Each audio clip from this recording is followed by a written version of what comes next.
మీరు పుట్టుక లోకానికి ఎంతో ఆనందము యేసయ్యా, మీరు పుట్టుక లోకానికి ఎంతో దేవుని పిల్లలకు వందనములు. శుక్రవారము వార్తమాన పరిశోధన కార్యక్రమము. ఈ రోజున మాట్లాడుతున్న అంశం హబక్కూకు గ్రంథము. హబక్కూకు గ్రంథము. ప్రియమైన దేవుని పిల్లారా, ఈ గ్రంథం చాలా ప్రాముఖ్యతను సంతరించుకుంది. ఈ గ్రంథం ఎంత ప్రాముఖ్యతను సంతరించుకుందంటే, క్రైస్తవుడిగా మన జీవితంలో ఇప్పటి వరకు దేవుడికి చేసిన ప్రార్థన కానీ, వినే వాక్యం కానీ, పాడుతున్న పాటలు కానీ క్రమం తప్పాయా లేదా, ఇబ్బందికరంగా ఏమైనా దేవుడికి ఉంటున్నాయా అని స్పష్టంగా అర్థమయ్యింది ఈ గ్రంథం. ఇది మనిషి ఏది పలకకూడదు అనగానే మళ్ళా ఇటు ఎలా ఉంటుంది, ఇక్కడ ఆగాలి. ప్రార్థనలో కానీ, లేదా వాక్యములో కానీ, లేకపోతే మరొక దాంట్లో కానీ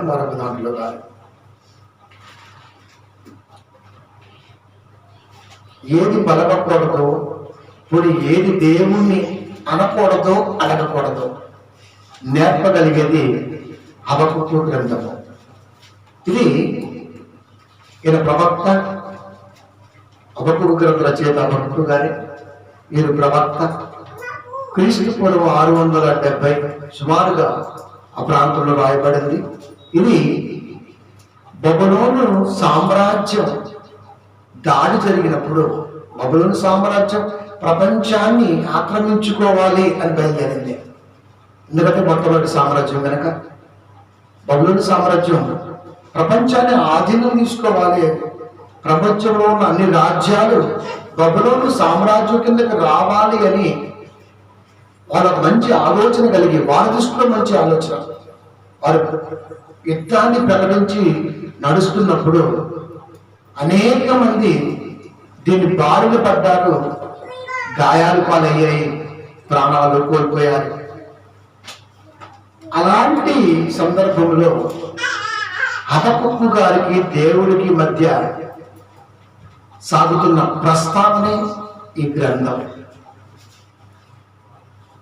మనకు తెలుసో తెలియకో చాలాసార్లు కూడా దేవుణ్ణి అంటుంటామేమో, అడుగుతుంటామేమో. ఇది చాలా స్పష్టంగా ఆలోచించాలి.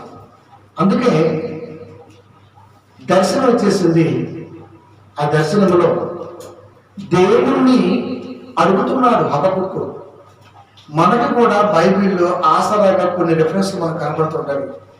సొదొమ గొమొర్రాల విషయాలలో అబ్రహాము గారు దేవుణ్ణి అడిగాడు, మనము కూడా అడగటంలో తప్పేంటి అని ఒక పోకడు ఉంటుంది మనలో కూడా. అందుకే ఎప్పుడూ ఒక మాట చెప్తుంటాను, 66 పుస్తకాల సారం అర్థమైతేనే బోధకుడు అనే వాడికి తీర్పు రెట్టింపు ఉంది కనుక తప్పించుకోగలడు. నోటికి ఏది వచ్చినా, ఏది పడితే అది చేసినా అన్న ఖచ్చితంగా దేవుడు దాన్ని క్యాల్కులేట్ చేస్తాడు. కనుక మేము దేవుని పిల్లరా, ఆసరా ఉంది కాబట్టి, ఆధారం ఉంది కాబట్టి, అబ్రహాము గారు దేవుణ్ణి సొదొమ గొమొర్రా విషయాలలో సంభాషణ జరిగించాడు కాబట్టి, ఇక్కడ కూడా అదే విధంగా హబక్కూకు గారిని జరిగించినప్పుడు ఆయన చాలానే బాధపడ్డాడు. అంటే అబ్రహాము గారి దగ్గర సైలెంట్ గా ఉన్నాడు కదా అని చెప్పేసి హబక్కూకు గారి దగ్గర సైలెంట్ గా దేవుడు లేడు. ప్రియమైన దేవుని పిల్లలు, అందుకే ఆసరా చేసుకోకూడదు ఎప్పుడు కూడా బైబిల్లో. కనుక మనకున్నటువంటి దౌర్భాగ్యం ఏంటంటే, యావత్ క్రైస్తవ్యానికి ఆసరా చేసుకుంటూ ఉంటాడు. ఒకడు పెట్టాడు పోస్ట్, పరిశుద్ధత కలవారు పరలోకం వెళ్ళరు, పరిపూర్ణత కలవారు పరలోకం వెళ్తారు అని. ఒకటి అడిగాడు, అన్న పరిశుద్ధత అంటే ఏంటి, పరిపూర్ణత అంటే ఏంటి అని రెఫరెన్స్ ఇప్పించాడు. ఎఫ్ఎస్సి 4వ అధ్యాయంలో కొన్ని మాటలు అట్లా చూపించాడు. నేను ఆన్సర్ మీకు చాలా చెప్పాను. ఫేస్బుక్లో ఎవరైనా కుక్కలాగా పుట్టుకుంటుంటే చూస్తూ ఉంటా తప్ప వాళ్ళకి నేను చెప్పను. ఎందుకంటే పందుల ముందు ముత్యాలు పోయటం వలన ఉపయోగం లేదు. మీకు చెప్పాలి కాబట్టి చెప్తున్నాను. ఎందుకంటే మీకు ఇప్పుడు నేను ఎప్పుడైతే ఉంటుంది. ఇప్పుడు పరిశుద్ధత, పరిపూర్ణత ఈ మధ్య ఉన్నటువంటి గ్యాప్ని ఎలా ఫిలప్ చేయగలం? ఒక మనిషి పరిశుద్ధుడిగా రావాలి అంటే, పరిశుద్ధతలోకి ఒక మనిషి రావాలి అంటే వాడు ఈ లోకంలో ఉన్నటువంటి ప్రతి ఆలోచనని వెనక్కి నెట్టి పరిశుద్ధతలోకి వస్తాడు. మరి పరిపూర్ణుడు ఎప్పుడు అవుతాడు? పరిశుద్ధతని కొనసాగించుకుంటూ మరణిస్తే పరిపూర్ణుడు అవుతాడు. భూమి మీద ఉండగా ఏ మనిషి పరిపూర్ణుడు అవ్వలేడు. No chance at all. కానీ బైబిల్ అర్థం కాదు. నాకేమో బాధేసింది. చెబుదామంటే వీరికి జ్ఞానం కలగకంటే మా పిల్లల దగ్గర దీన్ని ప్రస్తావించడం బెస్ట్ ఆఫ్ బెస్ట్ అనుకున్నాను. లేదు అంటే నాకు ఒకటికి ఇప్పటికీ అర్థమవుతుంది, క్రైస్తవ్యానికి బైబిల్ రాదు, కన్ఫర్మ్. అందుకే ఈరోజు వెళ్ళిన ప్లేస్ చూద్దామని. అమ్మ చాలా ఎక్సైటింగ్ ఉంది, మీకు చెప్పాలి. చాలా కొన్ని వారాల మంది అయ్యగారికి డబ్బులు చూసి కనుక్కోమాకండి. అయ్యగారి దగ్గర ఏది తాగదప్ప. అది అయ్యగారు దాసుకొని లోపల ఈజ్ బ్రాడ్ మ్యాన్.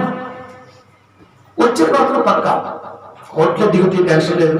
కానీ ఇంకా రాల త్వరలో జరుగుతుందంట ప్రాసెస్. నడుస్తుంది, ఇబ్బంది లేదు. ప్లేస్ కోసం వెళ్ళాను చూడటానికి. ఒక మంచి ప్రణాళిక, ఏ ప్రాంతం అయితే బాగుంటుంది. ఇవాళ మొత్తం నేను నిన్న వెళ్ళొచ్చా ఇవాళ సిస్టర్ని తీసుకొని అమ్మగారిని తీసుకొని ఒక గంట సేపు మొత్తం ప్లాన్ చేశాం. ఎందుకంటే మన పని అయిపోవాలి. మనం అనుకున్నది ఏంటంటే యావత్ ప్రపంచానికి బైబిల్ అన్నది పరిపూర్ణంగా వెళ్ళాలి. ఇలా కొట్టేసుకుంటూ ఉన్నారు. పరిశుద్ధత గలవాడు పరలోకం వెళ్ళరు. రెఫరెన్స్ ఎక్కడ ఉంది బైబిల్? అసలు మీరు నేను పరిశుద్ధులై ఉన్న ప్రకారం మీరు కూడా పరిశుద్ధులై ఉండి చాలా చెప్పొచ్చు. కానీ ఎప్పుడు కూడా నేను అక్కడ కామెంట్లు ఇవ్వడం జరగదు. కనుక పరిశుద్ధతకి పరిపూర్ణతకి మధ్య ఉన్న గ్యాప్ బ్రతికినంత కాలం ఫిలప్ చేస్తూనే వెళ్ళాలి. అంతే. పరిపూర్ణుడిగా భూమి మీదకి పరిపూర్ణమైన ఈ మ్యాన్ అని పిలవాలంటే వాడు చనిపోయినాక ఈ మ్యాన్ అవుతాడు, బతికుండగా అవ్వలేదు. ఈ మ్యాన్గా ఎదగడానికి ఒక వ్యక్తి తనలో ఉన్నటువంటి ప్రతి దాన్ని సరిదిద్దుకుంటూ స్టెప్ బై స్టెప్ ఎదుగుతూ తన జీవితాన్ని ముగించుకున్నప్పుడు మాత్రమే ఈ మ్యాన్ అవుతాడు తప్ప బ్రతికుండగా ఈ మ్యాన్ ఎలా అవుతాడు? వాడికంటే మరొకరు వస్తాడు. సో ఇది అయిపోతుంది. ఒలింపిక్స్ లో ఈ సంవత్సరం గోల్డ్ మెడల్ వదలబడితే నెక్స్ట్ ఇయర్ వదలబడతారు. అప్పుడు ఈ మ్యాన్ ఎలా అవుతాడు? క్రికెట్ లో కూడా అంతే. కప్పు మనకు వస్తే నెక్స్ట్ ఇయర్ ఎక్కడికి వస్తుంది? అప్పుడు దాకా ఏం పరిస్థితి? కనుక ప్రియమైన దేవుని పిల్లరా, మనకి బైబిల్లో భావాలు ఎప్పటికీ అర్థం కావండి. ఎందుకంటే వీళ్ళు నామకే వాస్తుగా చదువుకుంటూ వస్తున్నారు తప్ప దాన్ని ధ్యానించడంలో మాత్రం ఫెయిల్యూర్. క్రైస్తవ్యం అన్నది పరిపూర్ణత ఎప్పుడు వస్తుంది? ఇది చారిటీ చదువు నాకు తెలిసిన వాళ్ళే ఉన్నారు. నాకున్నటువంటి వాళ్ళ లిస్ట్ ఫ్రెండ్సే ఉన్నారు. నేను చెప్పొచ్చు, వేస్ట్ రావాలంటే ఏం మాట్లాడతామని అనిపించింది. అందుకే మీకు చెప్పిన కనుక ఇప్పుడు ఇలాంటి వచ్చినప్పుడు చాలా జాగ్రత్తగా ఫాలో అవుతాం. కనుక ఇప్పుడు ఆలోచిద్దాం. హబక్కూకు అబ్రహాము గారిలాగా అడుగుదాం అనుకున్నాడేమో, కుదరలా. అందుకే సందర్భంలో ఏం అడగాలో అదే అడగాలి. కనుక హబక్కూకు గారు దేవుడు దర్శనమిస్తే ఆ దర్శనంలో ఇలా ప్రశ్నిస్తున్నాడు దేవుని. ఏమని? బహుశా మనం కూడా ఉంటామేమో దీంట్లో.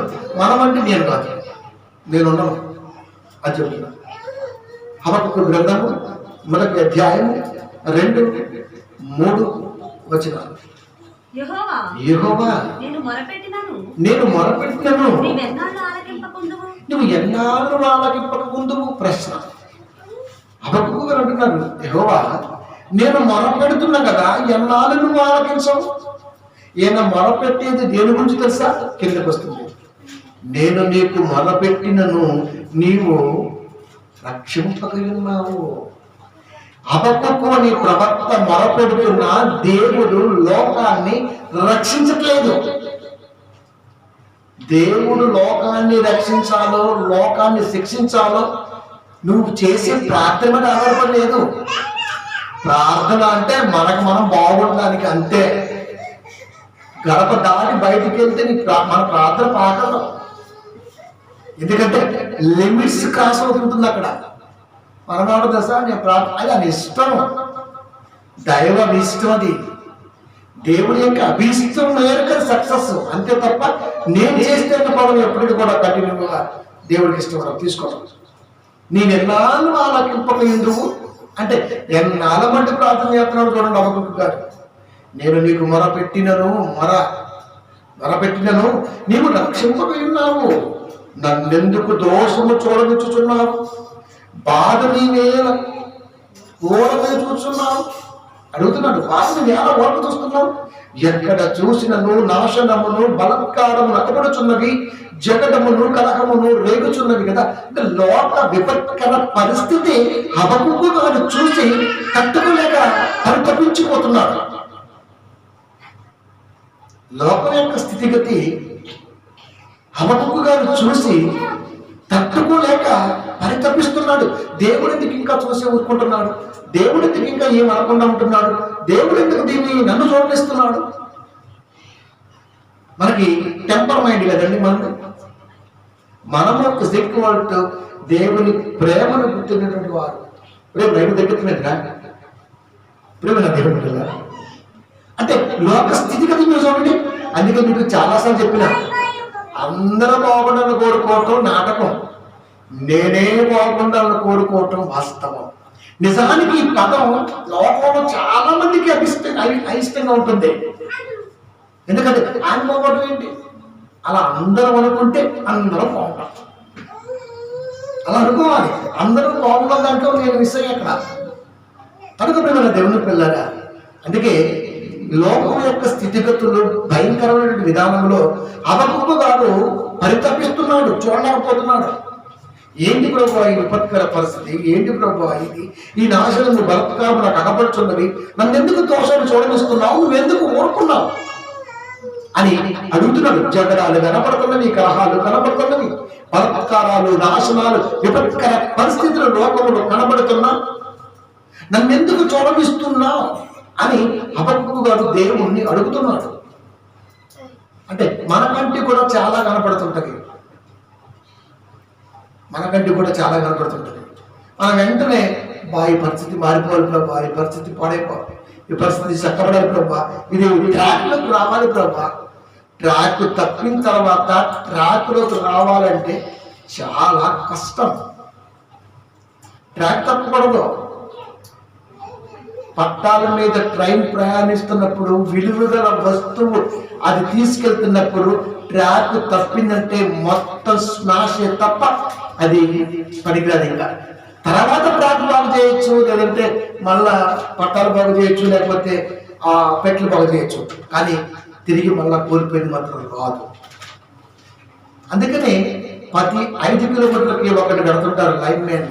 అది చూసుకోవాలి ట్రాక్ అంతా కూడా. జీవితం కూడా అలాంటిదే. కోల్పోయామనుకో ఆ తర్వాత దీన్ని ఎవ్వడు కాపాడలేడు.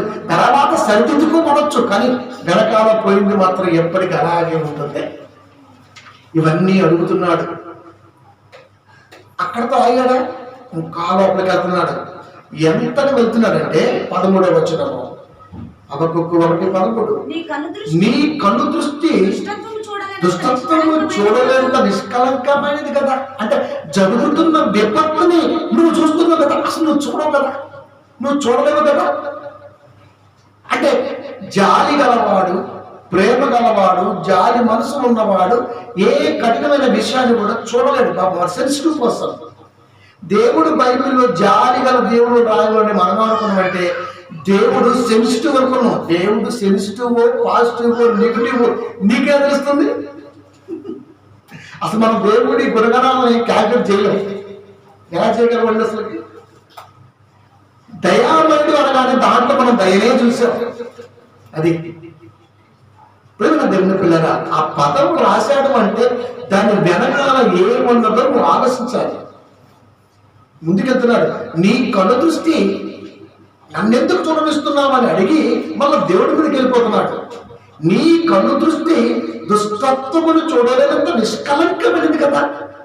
అంటే దేవుడి కన్ను దృష్టి నిష్కలంకమైనది. దేవుని కన్ను దృష్టి నిష్కలంకమైనది చెబుతున్నావు కదా. అంతేకాదు, బాధించువారు చేయు బాధలు నీవు దృష్టి చాలవు కదా. ఎదుటివాడు మీద పడి బాధిస్తుంటే ఆ బాధను కూడా చూసే మనసు నీకు లేదు కదా. కపటలను నీవు చూసి, దుర్మార్గులు తమ కంటే ఎక్కువ నీతి పనులు నాశనము చేయగా నీవు చూసి ఎందుకు ఊరుకున్నావు? కపటయుక్తులు దుర్మార్గులు బాధిస్తున్నారు, బాధపడుతున్నారు, నువ్వు చూడలేవు కదా. అలాంటివి ఈ లోకములో బలత్కారముగా జరుగుతున్నా, జగడాలు కనబడుతున్నా, నాశనము కనబడుతున్నా, కలహాలు రేగుచున్నా ఎందుకు ఊరుకుంటున్నా? ఆ బాధని నువ్వెందుకు చూస్తున్నావు? నన్నెందుకు చూడమంటున్నావు అని తెలుగులో సామెత ఉంటుంది. దాని పోయే కప్పనే నువ్వు ఎదురుగా గెలుపుకోవడం మనం అంటుంటాం. దాని దానికి పోతుంది, దాన్ని ఎందుకు గెలకటం? లోకం తన కోపంలో వెళ్తుంది. ప్రవక్త అయినా, విశ్వాస అయినా, ఎవడైనా మరొకటైనా సరే దానిలోకి వెళ్ళి ఎదురు గెలకూడదు. దానిలోకి వెళ్ళి గెలకూడదు. దానిలోకి వెళ్ళామంటే ఖచ్చితంగా మనకి ఎఫెక్ట్ పడుతుంది. దేవుని అడుగుతున్నాడు, ఎందుకయ్యా నువ్వు ఎలా ఉన్నావు? దుర్మార్గులు తమ కంటే ఎక్కువ నీతి పనులు నాశనం చేస్తున్నారు కదా, నువ్వెందుకు కోరుకుంటున్నావు?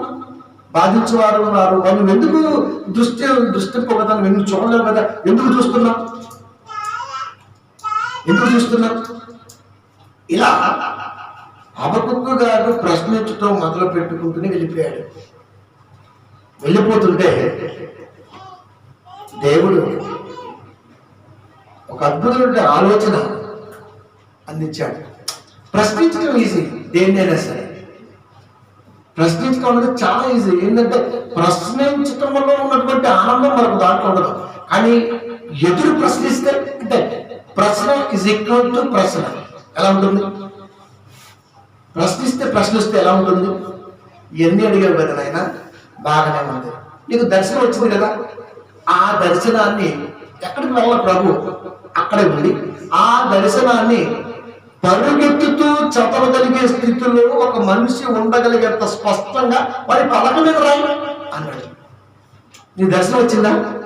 వచ్చింది ప్రభు. ఆ దర్శనాన్ని పరుగెత్తుతూ చదవాలి. నిన్ను రాయమంటలా, పరిగెత్తుతూ నువ్వు రాయమంటలా. అక్కడ దేవుడు పరిగెత్తుతూ చదవాలి, అంత స్పష్టంగా నువ్వు రాయి అన్నాడు. హబక్కూకుకు అర్థమైపోయింది, మ్యాటర్ మాత్రం చాలా సీరియస్గా దేవుడు తీసుకున్నాడు అని. ఉందా మాట? 2:2 హబక్కూకు గ్రంథం. యెహోవా నాకు ఇలాగ సెలవిచ్చును అంటే, నేను మొదటి అధ్యాయం మొత్తం దేవుని ఏంచుకు తినేసా.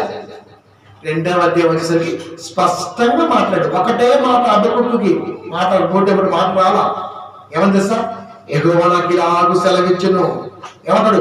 చదువువాడు పరిగెత్తుచు చదువు వీలుగునట్లు నీవు ఆ దర్శన విషయమును పలక మీద స్పష్టంగా పరిగెత్తుతూ రాయమని చెప్పట్లా.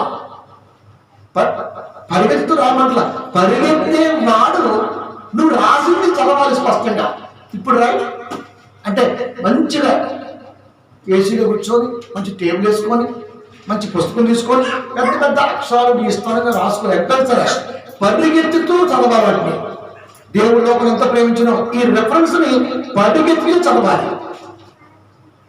అంత స్పష్టంగా రాయి అంటే పరిగెత్తుతూ ఏ వ్యక్తి చదవలేడు.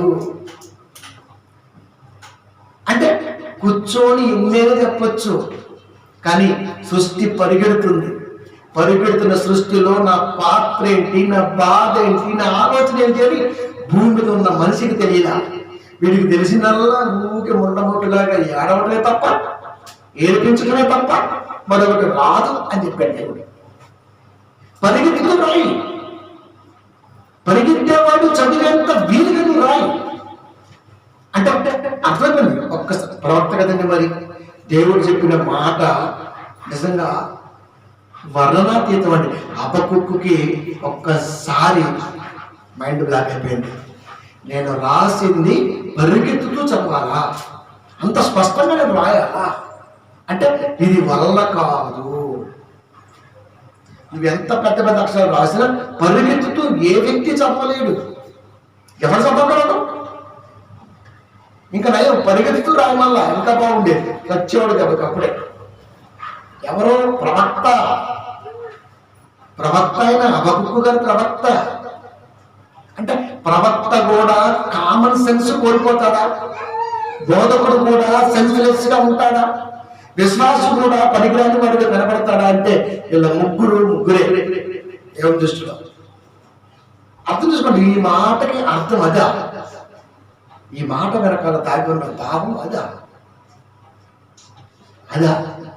అదే కదా కుదరదు. ఇంకా అప్పుడు అన్నాడు, నా మనసులో భావాన్ని చెప్పగలిగే తరం ఒకటి రావాలి హబక్కూకు. ఎందుకంటే నేను కలిగించిన ఈ సృష్టి జ్ఞానముతో నిండి ఉన్నది.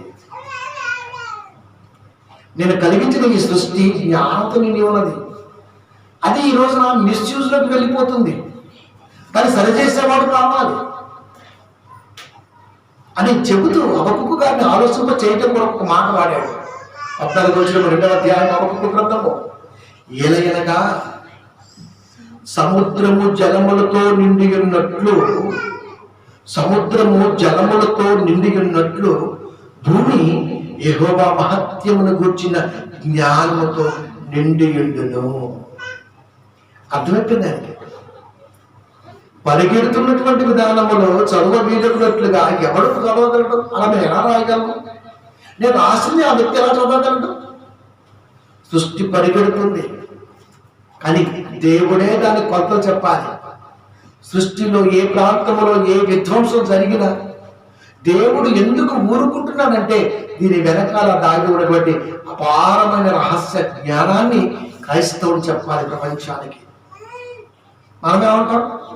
ప్రభువా, ఇజ్రాయెల్కి గాజాకి మధ్య యుద్ధాన్ని ఆపాలి ప్రభు, నిన్ను బొక్కలు వేసుకుని ఉమ్మేశాడు, అయిపోయింది పని, ఫినిష్.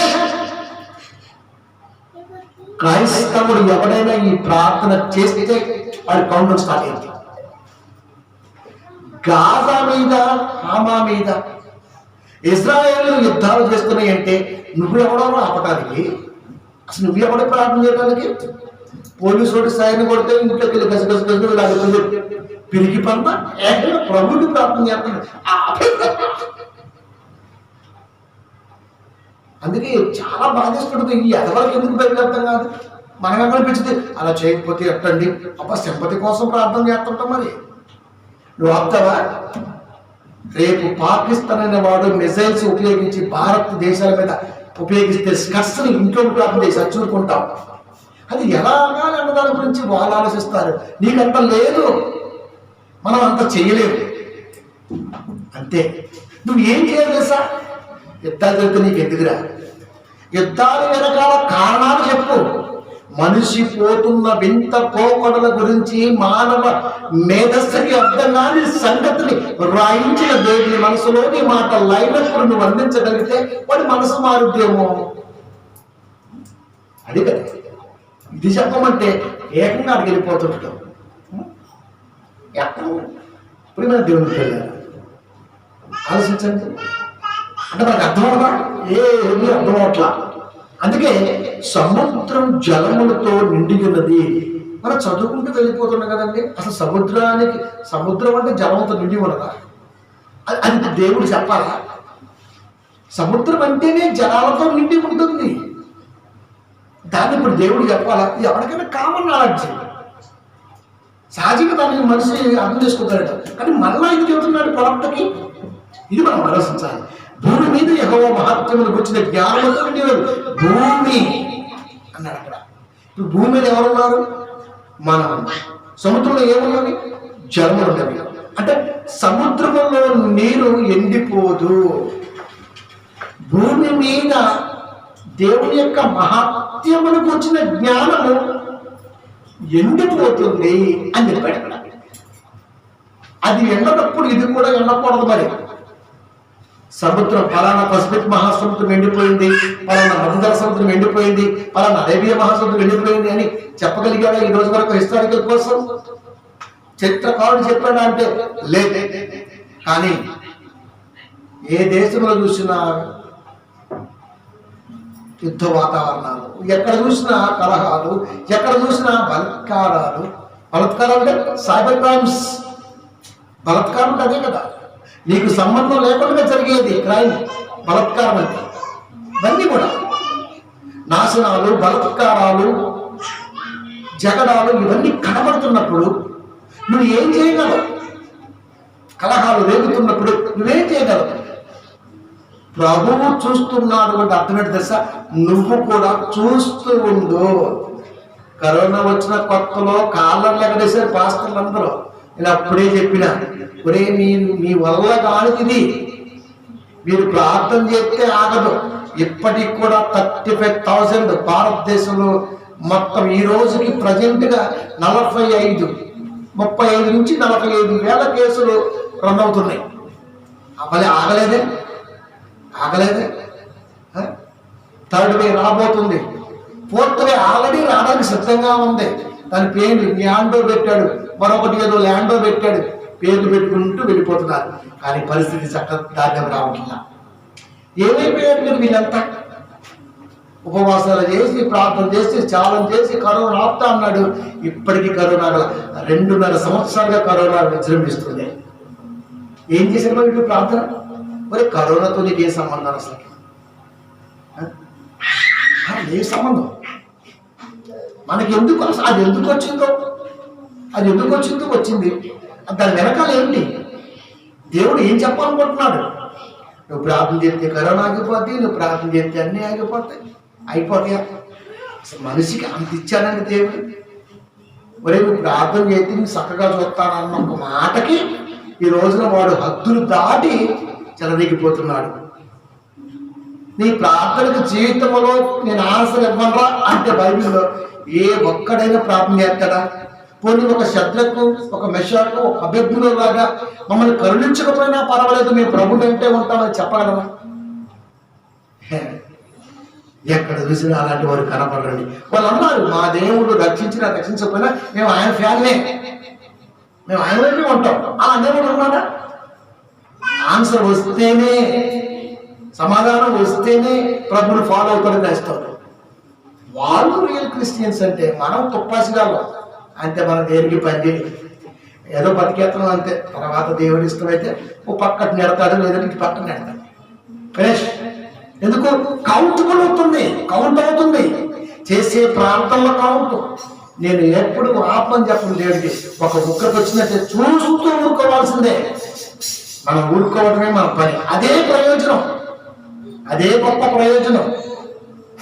అది నేర్చుకోవాల్సింది. పోయి నేను చేసేస్తాను, భక్తులు ప్రార్థన దేవుడు వింటాడు, భక్తుడు అయితే వింటాడు. ఆ వినేది కూడా ఒక లిమిట్ ఉంటుంది, గుర్తుపెట్టుకొని ప్రియమైన దేవుడు పిల్లలు. ఎలా పడితే అలా కుదరదు. ప్రార్థన కూడా ఒక పద్ధతి, ఒక లిమిట్ చాలా ఉంటుంది. కనుక అడుగుతున్నాడు 2:14, ఎలాగనగా సముద్రము జలములతో నిండి ఉన్నట్లు భూమి యెహోవా మహత్యమును కూర్చిన జ్ఞానముతో నిండి ఉన్నది. భూమి అనగా ప్రజలు. ఎందుకు? మనం చెప్పాడు కదా పంతులు గారు, వీరేశ్వరేంద్ర పంతులు గారు, మట్టి కాదోయ్ మనుషులు అని. అంటే భూమి మీద చెప్పేవాడు కావాలా? ఇలా ఆలోచించేసేవాడు ఉండకపోతాడా అని దేవుడు సమాధానం ఇస్తున్నాడు. 2వ అధ్యాయం హబక్కూకు గ్రంథము 18 నుంచి 20 వరకు. చెక్కడపు పనివాడు విగ్రహములు చెక్కుతూ ఉన్న ప్రయోజనమేమి? ఈ మాట తీసుకుని మనం ఎక్కడికి వెళ్తాం తెలుసా? అన్యత్తులోకి వెళ్ళిపోతాం. ఎందుకంటే అక్కడే మనకు ఎన్ని కనపడతాయి. అక్కడికి ఎందుకు వెళ్ళాలరా? ఇక్కడ తెగేయచ్చు కదా, ఇక్కడ తెగేయచ్చు కదా. ఇప్పుడు అక్కడికి ఎందుకు వెళ్ళాం అంటే విగ్రహం అనగానే వాళ్ళు చేసుకునేదేనా? ఇప్పుడు దేవుడు దేని గురించి మాట్లాడుతున్నాడు? చెక్కడపు పనివాడు విగ్రహములు చెక్కుతూ ఉన్న ప్రయోజనమేమి? అది చెక్కడపు పనివాడు చెక్కి విగ్రహాన్ని తయారు చేయగల నైపుణ్యత శిల్పకారుడు విగ్రహాన్ని చేయటం వల్ల ప్రయోజనమేమి అంటే నిష్ప్రయోజనము.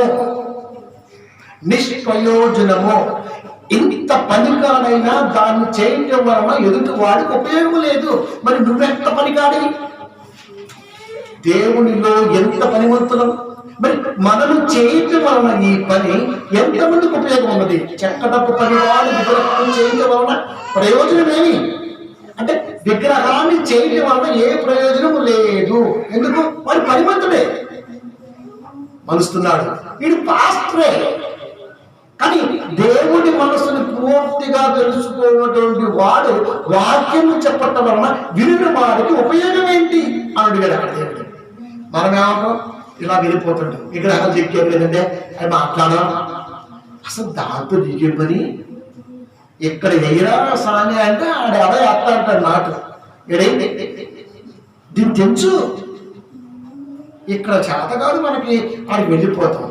చెక్కడపు పని అనగానే చూసారండి, వాళ్ళతో చెక్కుకుంటారు, ఇంట్లో పెట్టుకుంటారు, పూజ చేస్తారు. దేవుడు ఏమంటున్నాడు? నిష్ప్రయోజనం అంటున్నాడు. కాదు, ఎదుటివాడిని అనొద్దు అన్న మాట బైబిల్ ఎప్పుడు చెబుతుంది. అలాంటిది ఎదుటివాడు నమ్ముతున్నటువంటి నమ్మకం మీద బైబిల్ ఎప్పుడు మాట్లాడదాం అని వాడిని ఆలోచింప చేయటం కొరకు దేవుడు జాగ్రత్త తీసుకుంటాడు. అది దేవుడి కోరుతుంది. పౌలు ధర్మశాస్త్రాన్ని నేర్చుకుంటున్నాడు, దేవుడు ఏమన్నా ఎదురొచ్చి మాట్లాడాడా? ధర్మశాస్త్రం ఉన్నది పాటిస్తున్నాడు, దేవుడు ఏమన్నా దర్శనమిచ్చి ఏమన్నా వద్దని చెబుతున్నాడా? ధర్మశాస్త్రం ప్రకారమే వేసేస్తున్నాడు, ఆయన ఏమన్నా అన్నాడా? చూసా అంతే. పిల్లల దేవుని పిల్లలు, చెక్కడపు పనివాడు విగ్రహములు చెక్కుతూ ఉన్న ప్రయోజనం ఏమి అంటే నైపుణ్యత గలవాడు ఎంత జాగ్రత్తగా ఒక అందమైన ఆకారాన్ని చెక్కి దాని లోకములకు పంపించి పూజకి కారణం చేసిన ఉపయోగం లేనప్పుడు నా మనసు గుర్తెరిగిన వాడు ప్రవక్త అయినా ఏంటి, యాజకుడైతే ఏంటి, లేకపోతే పెద్ద రెవరెండ్ అయితే ఏంటి, ఎవరైతే ఏంటి, జనులకి ఆత్మ సంగతులు అందనప్పుడు వాడి నైపుణ్యత వ్యర్థమే అన్న. వాడి నైపుణ్యత వ్యర్థమే. ఇలా ఎన్ని రకాలుగా మాట్లాడుతున్నాడు దేవుడు, ఎన్ని ఆలోచన కల్పిస్తున్నాడు. పనివాడు మోగ బొమ్మను చేసి తాను రూపించిన దాని యందు నమ్మిక ఉంచటం వలన ప్రయోజనమేమి? పనివాడు ఇందాక చెక్క, మళ్ళీ ఇప్పుడు పనివాడి కింద వచ్చేస్తుంది. మోగ బొమ్మను చేశాడు, రూపించాడు, దాని యందు నమ్మిక ఉంచటం వలన ప్రయోజనమేమి అంటే వాడు చేసుకున్న దానిని వాడు నమ్మిక ఉంచటం వలన వాడికి ఉపయోగం ఏంటి? వాడికి ఉపయోగం ఏంటి? అంటే దీన్ని బట్టి నీకేమర్థం అవుతుంది? పనివాడు మోగ బొమ్మను చేసి తాను రూపించిన దాని యందు నమ్మిక ఉంచటం వలన ప్రయోజనమేమి? ఏం ప్రయోజనం లేదు. అలాగే నువ్వు కూడా పనివాడివే, కానీ దేవుడి మనసులోకి వెళ్ళి ప్రార్థనతో ఇది చెయ్యొచ్చా, ఇది చెయ్యకూడదా అని చేసి దాన్ని స్థిరపరచాలి, అప్పుడు ప్రయోజనం. లేకపోతే అది కూడా వ్యర్థమే. అంటే వరాలు ఇచ్చేయకూడదు, రాజకీయ నాయకుల్లాగా కాపురనేవాడు. అంతేకాదు అబద్ధములు బోధించు పోత విగ్రహముల యందు నమ్మిక ఉంచడం వల్ల ప్రయోజనమేమి? అది అబద్ధాలను బోధిస్తున్నవి అంటే లేనిపోనివన్నీ కూడా నీకే కల్పిస్తున్నది ఆలోచన, అబద్ధ బోధ. అదేం చేయదు, మనమే ఆలోచించుకుంటాం. అదేం చెప్పరు మనకి, అది మనకే మన ఆలోచన నుంచి మనమే దాన్ని ఆలోచించుకునే స్థితికి ఎదిగిపోయావు అబద్ధ విషయాలలో. ఆ విగ్రహం చూస్తే ఏమంటాం? దాని చరిత్ర తీర్థం, ఇది చిన్నదేనండి, దీని తల్లి అక్కడ ఉందండి అంటాం. ఎక్కడ? ఇంకో చోట, అబ్బా అక్కడైతే ఇక పక్కకు వెళ్ళిపోతూ ఉంటాడు. ప్రేమ దేవుని పిల్లలు, అంటే అసలు విషయం అన్నది ఏంటి? లోకానికి అందితే బాగుండేది. అదేమీ తెలియకుండా నువ్వెంత చెప్పినా వేస్తే అని చెప్తున్నాడు. కర్రను చూసి మేలు కొమ్మనియు మొగరాజును చూసి లెమ్మనియు చెప్పుకోవడానికి శ్రమ. కర్రను మేలుకు మొగరాజు చూసి నేర్చుకుంటే దాన్ని చూసి ఏం నేర్చుకుంటాం? ఆ సంఘం చూడు, ఆడ జ్ఞానం నేర్చుకో. సంఘాలను చూస్తే జ్ఞానం రాదు. సంఘం అంటే కలసికట్టుగా ఉండే జనసమూహం, ప్రభు కొరకు ప్రాకులాడే ప్రాణులవి. వారిని చూసి నేర్చుకో. ఎఫ్ఎస్సి సంఘం అంటే అర్థం ఏంటి? ఎఫ్ఎస్సి సంఘములో ఆనాడు బ్రతికిన భక్తుల జీవితాలు చూడు. అది సంఘం అంటే. మనం ఏమంటాం, ఆ కక్కడ చూడు, ఆ సంఘము చూడు, అది పెద్దది, అది గొప్పది, అది అట్ట, ఇది అట్ట, అంత రొట్టె చెప్తున్నాడు. కర్మం చూసి మేలుకొమ్మనియు మొగరాజును చూసి లెమ్మనియు చెప్పు వాడికి శ్రమ. ఇప్పుడు కర్మం చూసి ఏం నేర్చుకోవాలి? ఇప్పుడు ఆ సంఘాన్ని చూసి ఏం నేర్చుకోవాలి? ఆ సంఘాన్ని చూస్తే కంపు కొడుతుంది. అది దేవుడు చెప్పలేదు మనకి, మీరు సున్నము కొట్టిన సమాధులు పోలి ఉన్నారు అంటే. నన్ను చూడగానే, మనల్ని చూడగానే, దేవుడి కొరకు బ్రతకని వాడిని చూడగానే దేవుడికి వాసన వచ్చేసిందంట, శవపు వాసన. సున్నము కొట్టిన సమాధులు అంటే శుభ్రంగా కనబడుతుంది పైకి మాత్రం, కానీ లోపల ఏమీ లేదు. దానివల్ల ఉపయోగం ఏంటి? కర్రను చూసి మేలుకొమ్మనియు మొగరాజును చూసి లెమ్మనియు చెప్పుకోవడానికి శ్రమ. దానిలో ఏమీ లేనప్పుడు శ్రమ కాకపోతే ఏమొస్తుంది? ఏమొస్తుంది? అలా నువ్వు కూడా అంతే. దాన్ని చూసి నేర్చుకో, దాన్ని చూసి తీసుకుంటే వెలుసుపు విశ్వాసంలోకి విశ్వాసం నడిపించే వాడికి శ్రమ. ఒక ఆమెకి 2 చేతులు లేదు, మంటపు కలది, అయినా సరే ప్రభు కొరకు ఆమె బతుకుతుంది. మంచిది. ఇప్పుడు ఏం చేయమంటాం అంటే మేము కూడా చేతులు కొట్టుకోవాలి ఏంటి? మేము ఏం చేయాలి మరి? సరే, ఆ విశ్వాసం బాగుంది, మాకున్నటువంటి ఆసక్తి బాగుంది, ఆమె మంచిది, మేము కూడా ఒక సింబల్ వేస్తాం, రెస్పెక్ట్ ఇస్తాం, గౌరవిస్తాం. ఇప్పుడు మేమేం నేర్చుకోవాలి? ఆమెదారం మేమేం నేర్చుకోవాలి? ఆమెదారం ఇప్పుడు అది చెప్తూ ఏం నేర్చుకోవాలి చెప్పు అంటే. ఇప్పుడు మనం ఏం నేర్చుకోవాలంటే మీరు కూడా చేతులు కొట్టుకొని అదా ఇక్కడ నేర్చుకోవాల్సినది కాదు. ఆమెకున్న అవయవాలు లేకపోయినా ఆమెకున్న ఆసక్తిలో అవయవాలు కలిగి ఉన్నటువంటి మనకున్న ఆసక్తి ఎంత గొప్పది. ఇక్కడ ఆసక్తి గురించే మాట్లాడుతున్నాం, మళ్ళీ వాక్యంలోకి వెళ్ళట్లా. ఆమెకు వాక్యం వచ్చారో తర్వాత విషయం అది. ఇక్కడ ఆసక్తే మాట్లాడుతున్నాం, ఆసక్తి ఒక్కటే మాట్లాడుతున్నాం. ఆమెకి వాక్యం వచ్చా అంటే ఎవరో తెలుసు వాక్యం వచ్చో రాదు, కొంతసేపు వింటే నాకు తెలిసేది. వాక్యాన్ని చూడరా అంటే కుంటోడిని, 3 అడుగులు ఉన్నోడిని, 2 అడుగులు ఉన్నోడిని ఆడ చూసి ఆడ దేవుడు ఎంత గొప్పగా ఉండవు అంటే అర్థం ఏంటి? ఇప్పుడు నువ్వు కూడా కుటుడుగా వెళ్ళిపోవాలా అంటే అర్థం ఏంటి? చిన్నడు వెళ్ళిపోవాలి. ఇంకా అది కాళ్ళు పోవాలా, మనకు కూడా చేతులు పోవాలా. అన్ని బాగుంటే దేవుడి పని చేయాలి, అన్ని బాగుంటే దేవుళ్ళు ఉండవు, అన్ని బాగుంటే దేవుడి గురించి ఆలోచించాలి.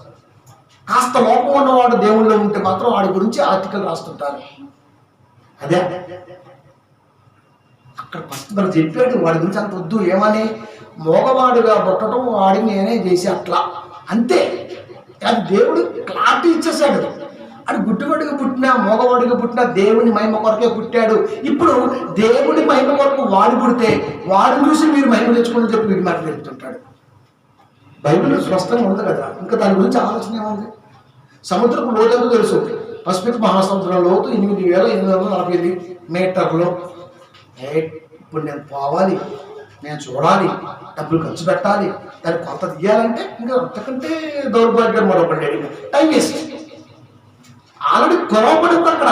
కొలవబడిన దాని గురించి మళ్ళా వినటం ఏంటి? మళ్ళా వినటం ఏంటి అసలు? దేవుడు చెప్పాడు, మగవాడిగా పుట్టినా వాడు కుంటివాడిగా పుట్టినా గుడ్డివాడిగా పుట్టినా నా మహిమ నిమిత్తమే పుట్టారే తప్ప వాళ్ళలో ఏ పాపం లేదు, ఏ లోపం లేదు. పాపలోపం లేని వాడు ప్రభువును ప్రకటిస్తున్నాడు. మరి శరీర అవయవాల లోపం లేనివాడు వాడి దగ్గర కిందికి వెళ్ళాడు, ప్రభు కాడికి వెళ్ళాడు. వాడు అక్కడికి వచ్చాడు, ప్రభు వాక్యం పట్టుకొని అక్కడికి వచ్చాడు. ప్రభు వాక్యం పట్టుకొని నువ్వు ఎక్కడికి వెళ్ళాలి? ఇది మనకు చెప్పరు కనుక అమెరికాలో ఆ మట్ట, ఉగండాలో ఆ మట్ట మనకు ఎక్కడో తెలియదు. మ్యాప్లో ఉగండా ఎక్కడో, అమెరికా ఎక్కడో పరిస్థితి తెలియదు కాబట్టి అది మొత్తం గూగుల్లో కూర్చొని కూర్చోని హ్యాండిక్యాప్డ్ బిలీవర్స్ ఇన్ కెనడా అని పడుతుంది అంతే. టక్కని టక్కటక్క 20 చెప్తాయి. మొత్తం స్క్రీన్ షాట్ చేస్తాడు, మొత్తం డౌన్లోడ్ చేస్తాడు, వాళ్ళ గురించి ఆర్టికల్ రాస్తాడు. ఇక 20 వారాలు వాయించేస్తాడు. సంవత్సరం మొత్తం ఇంకే పోదాం వాళ్ళతో మాకు ఎందుకు? అవయవాలు లేకపోయినా ప్రభు కొరకు పోరాడుతున్నారు అని ప్రభు చెప్పాడు కూడా. ఇప్పుడు వాడు ప్రభు కొరకు వస్తే నువ్వు ఎక్కడికి వెళ్ళాలి? మనం తీసుకెళ్ళి ఆడికాడ కూర్చోబెట్టాడు. ఇంకెలా ఉంటుంది చెప్పండి? ఎలా ఉంటుంది? ఎక్కడ ఉంచారు దర్శనం మనల్ని? కర్రను చూసి మేలుకొమ్మనియు మొగరాజును చూసి లెమ్మనియు చెప్పుకోవడానికి శ్రమ. వాడిని చూసి నేర్చుకో, వీడిని చూసి నేర్చుకుంటే అసలు నిన్ను చూసి నువ్వు నేర్చుకోవాలి. అది నాకు నేనే మాస్టర్, నాకు నేనే ఉపాధ్యాయుని, నాకు నేనే వాడిని చూసి నేర్చుకోవాలంటే వాడిలో ఏముంటుంది? వాళ్ళలో ఏముంటుంది? ఇక పాట పట్టలే, పైన పట్టాలని లోన పట్టాలని ఏముంటుంది? ఇంకా ఎవరి ఎదుటివాడు చూసి నేర్చుకోవడానికి ఏమీ లేదు. దేవుడు అందరిని ప్రేమించే లోకానికి పంపాడు. బైబిల్ చూసి నేర్చుకోవాలి, భక్తులు చూసి నేర్చుకోవాలి. ఎదుటివాడు చూసి మనం ఏం నేర్చుకుంటామండి? ఏం నేర్చుకోవాలి? అది ఏమైనా బోధింపగలదా? అది బంగారముతోనూ వెండితోనూ పూయబడిను. అది బంగారముతోనూ వెండితోనూ పూయబడిను. అదే నేర్పింది మనకి నేర్పదు. అంతేకాదు దానిలో శాసనం ఎంతనూ లేదు, ఎంత మాత్రం లేదు. అయితే మంచి పాయింట్ అండి, యెహోవా తన పరిశుద్ధ ఆలయములో ఉన్నాడు. యెహోవా తన పరిశుద్ధ ఆలయములో ఉన్నాడు. ఆయన సన్నిధిలో లోకమంతా మౌనంగా ఉన్నది గాక. ఎలా ఉన్నామంటే ఇప్పుడు నువ్వు సన్నిధిలో లోకమంతా మౌనంగా ఉండండి. చెలరేగిపోమాకండ్రా. అది చెలరేగిపోమాకండి, చెలరేగిపోమాకండి. ఆ గాజా హమాతులో యుద్ధం జరిగింది నాకు తెలుసు అంటున్నాడు. ఎందుకు? ప్రకటన గ్రంథములో యుద్ధాల గురించి, గోడల గురించి, కొమ్ముల గురించి, ఆయన భవిష్యత్తు వర్తమానాల గురించి మాట్లాడితే వాటిని తీసుకొచ్చి ఇదిగో ఇది యుద్ధాలకు సూచనలు, ఇదిగో ఇవే యుద్ధ. అవునా? మనం పుట్టక ముందే యుద్ధాలు జరిగాయి తెలుసా మీకు? మనం పుట్టక ముందే జరిగాయి. అప్పుడు ఎవరు చెప్పలేదు యుద్ధాలకు సూచనని. అంటే సూచనలు ఇప్పుడే ప్రారంభమయ్యాయా? సూచన ఇప్పుడే ప్రారంభం. యుద్ధాలు ఎప్పుడు జరిగాయి? క్రీస్తు పుట్టక ముందే యుద్ధం జరిగింది, యుద్ధాలు జరిగాయి. మనం ఏం చెప్తున్నాం ఇప్పుడు? ఇదిగో రాజ్యం మీదకి రాజ్యం వచ్చును, జనులు మీద జనులు ఏతులు. ఎప్పుడు చెప్పారు యేసుక్రీస్తు? ఇది ఆయన భూమి మీద ఉన్నప్పుడు చెప్పారు. మరి ఆయన కంటే ముందు రాజ్యం మీద రాజ్యం వచ్చింది కదా. ఈ డౌట్ మనకు రాదు. జనం మీద జనం వేసారు కదా, ఈ డౌట్ మనకు రాదు. ఇది డిబేట్లో అడిగారు అనుకో, అక్కడ ఆన్సర్ లేకుండా తెల్లబోతుంటాం మనం. డిబేట్లు ఎందుకు ఫెయిల్ అవుతుంది తెలుసా? ఇందుకే ఫెయిల్ అవుతున్నారు. మీ యేసుక్రీస్తు వారు చెప్పారు బాగానే ఉంటాయి, రాజ్యం మీద రాజ్యం, జనం మీద జనం వేస్తారని. అవి సూచనలు మీరు చెబుతున్నారు. క్రీస్తు పుట్టడానికి ముందే యుద్ధాలు జరిగాయి కదా, వాటి పరిస్థితి ఏంటి? రాజ్యాల మీదకి రాజ్యాలు వచ్చాయి, జనాల మీదకి జనాలు వచ్చాయి. మరి అలాంటప్పుడు యుద్ధ వాతావరణం అప్పుడే ఉన్నప్పుడు మళ్ళీ ఇప్పుడు గురించి ఇప్పుడు చెప్పడానికి మీ యొక్క ఆధారం ఏంటి అన్నప్పుడు దానికి మళ్ళా మన దగ్గర ఆన్సర్ ఉంది. నిన్ను ఎలా వాడుకుంటుంది దెయ్యం? ఇలా సూచనలు ఎప్పుడు ఇచ్చాడు? క్రీస్తు వారి మాటలో దాన్ని. అందుకే ఎప్పుడు కూడా యేసుక్రీస్తు వారి మాట లోకానికి అర్థం కాల. లోకానికి అర్థం కాకపోయేసరికి బైబిల్ అంటే తప్పు అయిపోతుంది.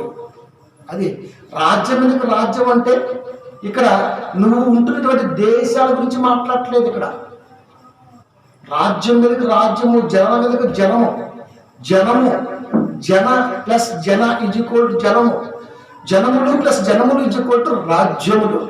అంటే స్టేట్లు కాదు, ప్రపంచానికి. మళ్ళీ ఒక చెప్తాడు ఆ పుస్తకాలలో 10:36 యేసుక్రీస్తు అందరికీ ప్రభు. మరి అందరికీ ప్రభు అయినప్పుడు అందరికీ ఒకటే మాటగా వెళ్ళిపోవాలి కదా. జన ప్లస్ జన ఈజ్ ఈక్వల్ టు జనములు, జనములు ప్లస్ జనములు ఈజ్ ఈక్వల్ టు రాజ్యములు.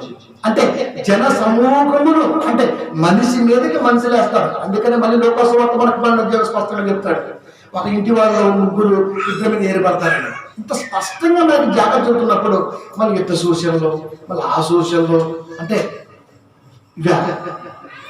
అది ఎప్పుడో తగలబడ్డాయి కదా. ఇప్పుడండి ఎప్పుడో అసలు ప్రారంభంలోనే జనం మీద జనం వేశారు. ఎవరో కయ్యూరు అనేవాడు ఏం చెప్పాడు, ఇప్పుడు జన మీదికి జన లేశారు.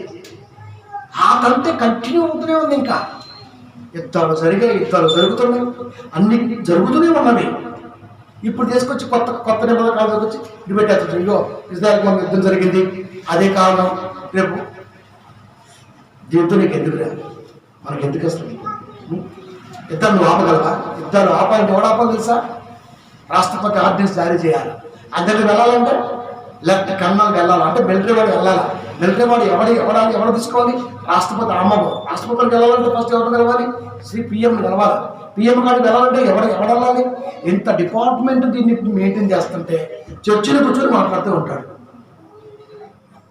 ఎక్కడికి వెళ్ళిపోయింది వాక్యం అసలుకి? కనీసం ఆలోచించవా? కొద్దిగా ఆలోచించవా? ఇన్ని డిపార్ట్మెంట్ల మధ్య రాజ్య విస్తరణ వ్యవస్థ జరుగుతుంటే దీని గురించి నీకెందుకు? దీని గురించి నీకెందుకు? మళ్ళీ మనకు తిమ్మతి పత్రాలు తీసుకుని ఉన్నారు దేవుడు, మీరందరూ అధికారుల వరకు ప్రార్థించుకోండి అనగానే మళ్ళీ లేపుతారు. ఇంకా ఈ సిస్టమేటిక్ అంతా దరిద్రమైన కానీ మనకేముంటుంది? అధికారులకు లోబడి ఉండండి, అధికారులకి ప్రార్థన చేయండి. యేసుక్రీస్తు వారు బైబిల్లో ఏ అధికారి గురించి ప్రార్థన చేశారు? ఇప్పుడు చెప్పండి. బైబిల్ నిజంగా పలసనైపోయింది ప్రియమైన దేవుని పిల్లరా. ఏ అధికారి గురించి ప్రార్థన చేశారు యేసుక్రీస్తు వారు? చెప్పండి. యేసుక్రీస్తు వారు ఏ అధికారి గురించి? పిలాతు గురించి ప్రార్థన చేశాడా? హేరోదు గురించి ప్రార్థన చేశాడా? లేకపోతే యాజకుల గురించి ప్రార్థన చేశాడా? లేకపోతే ఎవరి గురించి ప్రార్థన చేశాడు? No reference. అక్కడ ఏం చెప్పాడు తిమ్మతి పత్రికలో? పౌలు గారు మీరు అధికారులకు లోబడి ఉండాలగానే అధికారులు అనగానే తుర్రమంటూ వెళ్ళిపోతాడు. స్టేట్ గవర్నమెంట్ సీఎం అని పిఎం అని. నీకు ఎందుకురా సీఎం పిఎం? నీ సావులు బ్రతుకులు నేర్చు ఫస్ట్. ఆడితో నీకు ఎందుకు అధికారం అని? అదా ఏ అధికారం గురించి? మరి మనం ఆలోచించాలి. ఏ అధికారం గురించి చెప్పాడు నీకు? నువ్వు ప్రశ్నించుకో. యేసుక్రీస్తు వారు పిలాతు ముందుకు వెళ్ళి ప్రార్థన చేశాడా? పోనీ ఏ రోజు ప్రార్థన చేశాడా? లేకపోతే పాస్టర్ గారిని ప్రార్థన చేశాడా? సహోదరులుగా గౌరవించు అంతవరకే. కానీ అక్కడికి వస్తే లోపల వేరు, ప్రార్థన చేయటం వేరు. ఎవరి గురించి చేస్తావు నువ్వు? ఎవరి గురించి చేస్తావు? ముందు మనం చేసుకున్న ప్రార్థన, ప్రభావ నేను బాగున్నాను, ప్రభావ నేను దేవుడు నీలో ఉండాలి, నీ వాక్లో ఉండాలి, నా కుటుంబం ఉండాలి, అంతే. సత్యం ఇదంతా వదిలిపెట్టి వాళ్ళని పట్టించుకోడు, కుటుంబాన్ని పట్టించుకోడు, ఇంటిని పట్టించుకోడు, ఇంట్లో వాతావరణం పట్టించుకోడు. వీడు పోయి ప్రార్థన చేసి నేను లోకం గురించి లోక నాయకుడి గురించి ప్రార్థన చేస్తా అంటాడు. ఏమప్ప ఎక్కడికి వెళ్ళిపోతున్నావో అర్థం కావట్లా. అందుకే చెప్తున్నాడు 18:20 ఆయన సన్నిధిని లోకమంతయు మౌనముగా ఉండునుగాక. నీకు మౌనమే రక్ష. అది నువ్వు ప్రార్థన చేసావా మంచిది, కానీ ఈ ప్రార్థన వల్ల నీకు లెక్కలకు వచ్చిందేమో లేకపోతే బొక్క జీవితానికి జాగ్రత్త అంటున్నాడు. అక్కడ నోటికి వచ్చిందే మాట్లాడకూడదు ప్రార్థన అంటే. అది 10,000 మాటలంటే 5 మాటలు శ్రేష్టం. ఎందుకన్నాడు? సొల్లు స్వకారం ఆపేసి సొల్యూషన్లో కొన్ని పదాలు ఎతికి జాగ్రత్తగా దాచుకో అని చెప్పాడు. అక్కడ ఎవరి గురించి చేయాలి, ఎవరి గురించి అని చెప్పన్నాడు? నక్క అన్నాడు అక్కడ. అరే ఆ నక్కగా చెప్పు అన్నాడు. ఒక అధికారి నక్క అన్నాడు. అధికారి పిలాతుని లెక్క చేయలేదు. ఎవరాడు? నా తండ్రి నీకు అవకాశం కల్పిస్తే తప్ప ఇప్పుడు నా ముందు మాట్లాడుతున్నావు, కల్పించకపోతే నువ్వు ఆఫ్టర్ ఆల్ అని చెప్పేసి అక్కడ ఆయన అనుగ్రహం లేదే నువ్వు నాతో మాట్లాడలేవన్నాడు. అధికారిని సవాల్ చేసి పక్కన పడేశాడంతే తప్ప నిజమేనయ్యా అనలేదు. అది ఆడవాడు ముద్దు పెట్టి పట్టిస్తే నేను రాలా తెలుసా? ఆడ అవసరం గెలుపున్నాడు పాప, తెగరోడు ఆడు యోధాగాడు అని చెప్పాడు అక్కడ. అది ఆ సమయం ఆసన్నమైంది. ఎన్నిసార్లు యేసుక్రీస్తు జనాల మధ్య, కానీ అప్పుడు ఎందుకు రావాలి? సమయం అంతే. స్థాయి కన్ఫర్మేషన్ కూడా ఆయన దగ్గర ఉంది. కన్ఫర్మ్ అనేది ఆయన చేసుకుంటాడు, నువ్వేమన్నది అంటే. అందుకనే మనిషి తన గురించి తాను గొప్పగా ఆలోచించాలి. నేనేంటి, నాకు ఇచ్చిన కుటుంబం ఏంటి, నా పిల్లల పరిస్థితి ఏంటి, అది సంఘంలో ఇది నేర్చుకోవాలి. అంతేగాని మొత్తం పక్కన పెట్టి మనం ప్రార్థన చేస్తే కట్లు దిగిపోతాయి అంటే కట్లు తెగ ఇంకా డబల్ కట్లు అవుతాయి. నువ్వు మౌనంగా ఉండు. దేవుడు జరిగిస్తున్న క్రియలు మౌనంగా ఉండు. నీ గొప్ప బాగానే ఉంది కదా, మనం బాగానే ఉన్నాం కదా. మనం బాగున్నప్పుడు మిగతా వాడు బాగలేదంటే వాడు ఏదో జరిగించాడు దేవుడికి ఆ ప్రక్రియ. అందుకే దెబ్బతిన్నాడు వాడు, అందుకే దెబ్బతిన్నాడు. ఎంత గొప్పవాడంటే మా అయ్యగారు పాప కరోనా నుంచే కాపాడుకోలేకపోయాడు. తీర్పు నుంచే కాపాడుకుంటాడు. ఏం కాపాడుకుంటాడు చెప్పండి? ఆఫ్టర్ ఒక తెగులే నిన్ను ఎంత ఇబ్బంది పెడితే రేపు రాబోతున్న తీర్పు ఇంకెంత ఇబ్బంది పెట్టాలి? దాని నుంచి కాపాడుకోవడానికి నిన్ను పంపితే నువ్వేమో వీటి గురించి కాపాడుతావు. జ్వరం నుంచి కాపాడు, వాటి నుంచి కాపాడు. నీకు తెలియదా? ఆయన తెలియదా? నీ గురించి ప్రార్థన, నీకు జ్వరం వచ్చిందా నీ గురించి ప్రార్థన చేసుకో, ప్రార్థన చేయించుకో. పిఎం గారికి జ్వరం వచ్చినట్టే కదా ప్రార్థన చేయండి. ఆడిపోతే ఏం చేస్తే ఆడిపోతా. ఎక్కడ అడుగుతున్నాం మనం? అసలు నమ్మకం వాళ్ళలో ఉండాలి. విశ్వసించిన వారికి ఎట్లు ప్రార్థన చేయదు? వాడు విశ్వసించాల ఎట్లు చేయాలి? ఇప్పుడు అది కల్పించు, ఎలా వెళ్ళాలి? లేనే లేదు కదా. అంటే ఏం ఆలోచిస్తున్నావు ఆలోచించండి క్రైస్తవుడు. ఆయన సన్నిధి లోకమంతా మౌనంగా ఉండాలి. లోకమంటే గుర్తిరిగినటువంటి జనాంగం క్రైస్తవులు. కరోనా వచ్చిందా రాని, ఉదురుతో కొంచెం గుద్దుకుందా సావన. మరి ఇప్పుడు మనం ఏం చేయాలి? అవకాశం ఉంటే ఆ ప్రాంతంలో సువార్తను ప్రకటించడమే తప్ప మనం ఏమీ చేయలేం. అది చెరువు కట్ట దిగిందనుకో, ఆడికి వెళ్ళిపోయి ప్రార్థన చేస్తారు. అయ్యగారు ఫుల్ వస్తుంటుంది ఫ్లోటింగ్, వెళ్ళిపోయి బయట పట్టుకొని ఆ పెడతాను అనుకో, వీడిని వేసేస్తా అంటారు అంతే. ఇంకా ఇప్పుడు ఏం చేయాలి తెలుసా? నీళ్లు ఏటవాలుగా ఎటుపోతుందో చూసుకొని ఆ మార్గం నుంచి తప్పించుకొని ఆడి కుటుంబాన్ని జాగ్రత్తగా 10 మందిని కాపాడుకోవాలి. ఇల్లు దగ్గర పడుతున్నా అంతే, తను ముందుకెళ్ళిపోయి ప్రార్థన చేసే వరకు నిన్ను గాలి చేస్తారు. ఎందుకు అయిపోయింది? Fast is fast. జరిగిపోయిన తర్వాత నేను చేయలేను. ఇంకా జరగక ముందే జాగ్రత్త చేయాలి. జరగక ముందే స్టవ్ మీద పెట్టిన తర్వాత సొల్లు వేసుకోకుండా వంటకాలు చెప్తే కొంప బాగుండేది. అది ఇక్కడ పెట్టేసి అక్కడికి వెళ్ళి మాట్లాడామనుకో, ఇది తగ్గకపోయింది. ఇప్పుడు ఏం చేయాలి? జరిగిపోయిన తర్వాత ఏమి చేయలేమండి. జరగక ముందే ఆపాలి ఏదైనా సరే. అది ప్రతి వ్యక్తి మనసులోకి వెళ్ళిపోవాలి. అది వాక్యం అంటే. ఇది పెద్ద పోటుగలాగా పెడతా అంటాడు, ఏమీ ఆపడం. ప్రభా వర్షం వస్తుంది, ఆపి ప్రభా అస్సలు ఆగడం. ఎందుకు? అది అంతే. అది రావాలన్నా ఏది జరగాలన్నా ప్రభువు చిత్తము లేనిది చుక్క కూడా రాదు లోకానికి. మనమేమన్నా ఆపడానికి ఎలా అవుతుంది చెప్పండి? అని చెప్పండి. ఆయన సన్నిధిని లోకమంతా మౌనముగా ఉండుగాక. నువ్వు మౌనంగా ఉండి ఏం జరుగుతుందో చూడు. అంటే దేవుణ్ణి ప్రశ్నించకూడదు.